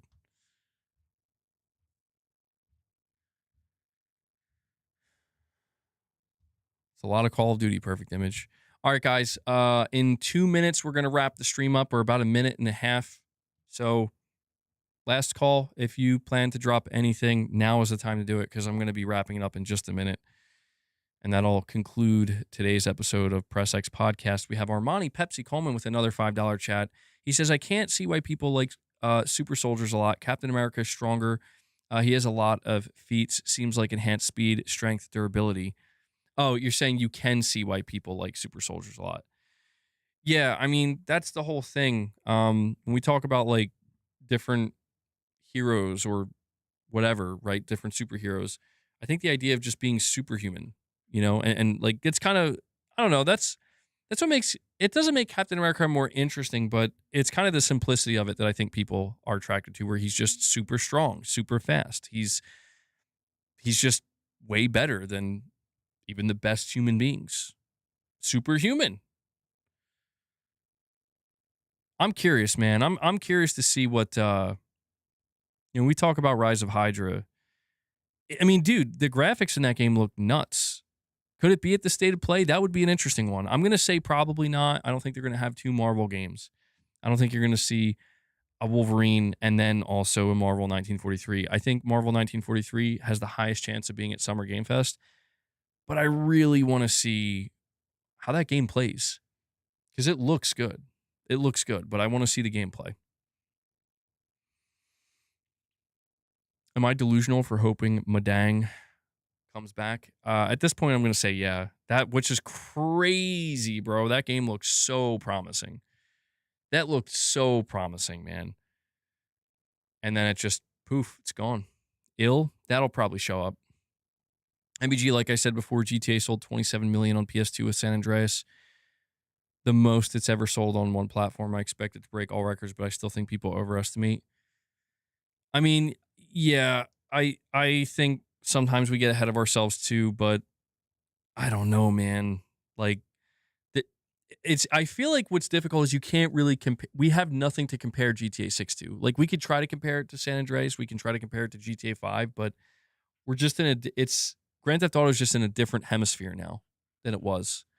But you might be right. I think for me, I'm viewing it a little bit more conservatively, where it will boost PS5 sales quite a bit, but I don't know if it's going to like catapult them. Yeah, guys. So before we wrap up here, Ray in the chat is dropping the Discord link. Feel free to join the Discord. You don't have to be a member or anything. And he's also dropping the PO box if you want to send anything over. And yeah, guys, that is going to conclude today's episode of Press X Podcast. And this stream closes out the month. So again, just a closing message. Thank you guys for all of your support. Even though it was a bit of a turbulent month, we still came out the other end pretty solid, I'd say. And I'm very grateful for that. And so now tomorrow begins. It begins. Let's see. We got. I mean, bro, June 1st through 7th. It's getting crazy. It's getting crazy. And Armani Pepsi Coleman with one more super chat before we head out here. He says, can Rise of Hydra maybe show at State of Play or more like Summer Game Fest? If it doesn't show, I don't know. Maybe then I might lose hope. Yeah, so like I said, Armani, I don't think it's going to happen at State of Play because they already have Wolverine. I don't think they're going to have two distinct AAA Marvel games at one show. But I do think the chances of Rise of Hydra being at Summer Game Fest are very, very high. Because if we don't see it at Summer Game Fest, then yeah, I mean, I'm going to say we might want to lose hope because that means the game's in some kind of trouble. Going this long without showing anything, I don't know. I'm going to hope for the best. But Armani, thank you for the super chats, man. And I want to thank all of you guys for your support. If you dropped any super chats, if you dropped any memberships, if you dropped any direct donations, really appreciate that. You guys power the channel. You guys make sure I can continue to do this day in, day out, week in, week out. And we will keep it going, rolling into June. I also want to make sure to give a shout out to Devil Shooter, who does the timestamps for the streams. If you see Devil Shooter in the comments with those timestamps, give him some thanks, show him some love. I know he appreciates it. He does a great job with the timestamps. So thank you for what you do there, Devil Shooter. And that's it. All right, guys. I did put a video out there earlier if you want to go check that out or you just want to support some more. And we will be back here tomorrow with our predictions, okay, for the State of Play. I'm going to be hyper focused on trying to really whittle down what we can truly expect to show up tomorrow, what we shouldn't expect to show up, and I'm sure it'll be a good conversation, and we'll be able to just get all of our hopes and dreams out there as well. We'll have a hopes and dreams section, so don't worry. All right? It's not going to be totally grounded in realism. That's it, guys. Enjoy the rest of your day, evening, or night, and I will catch you all in the next one. Until then, take care, everyone.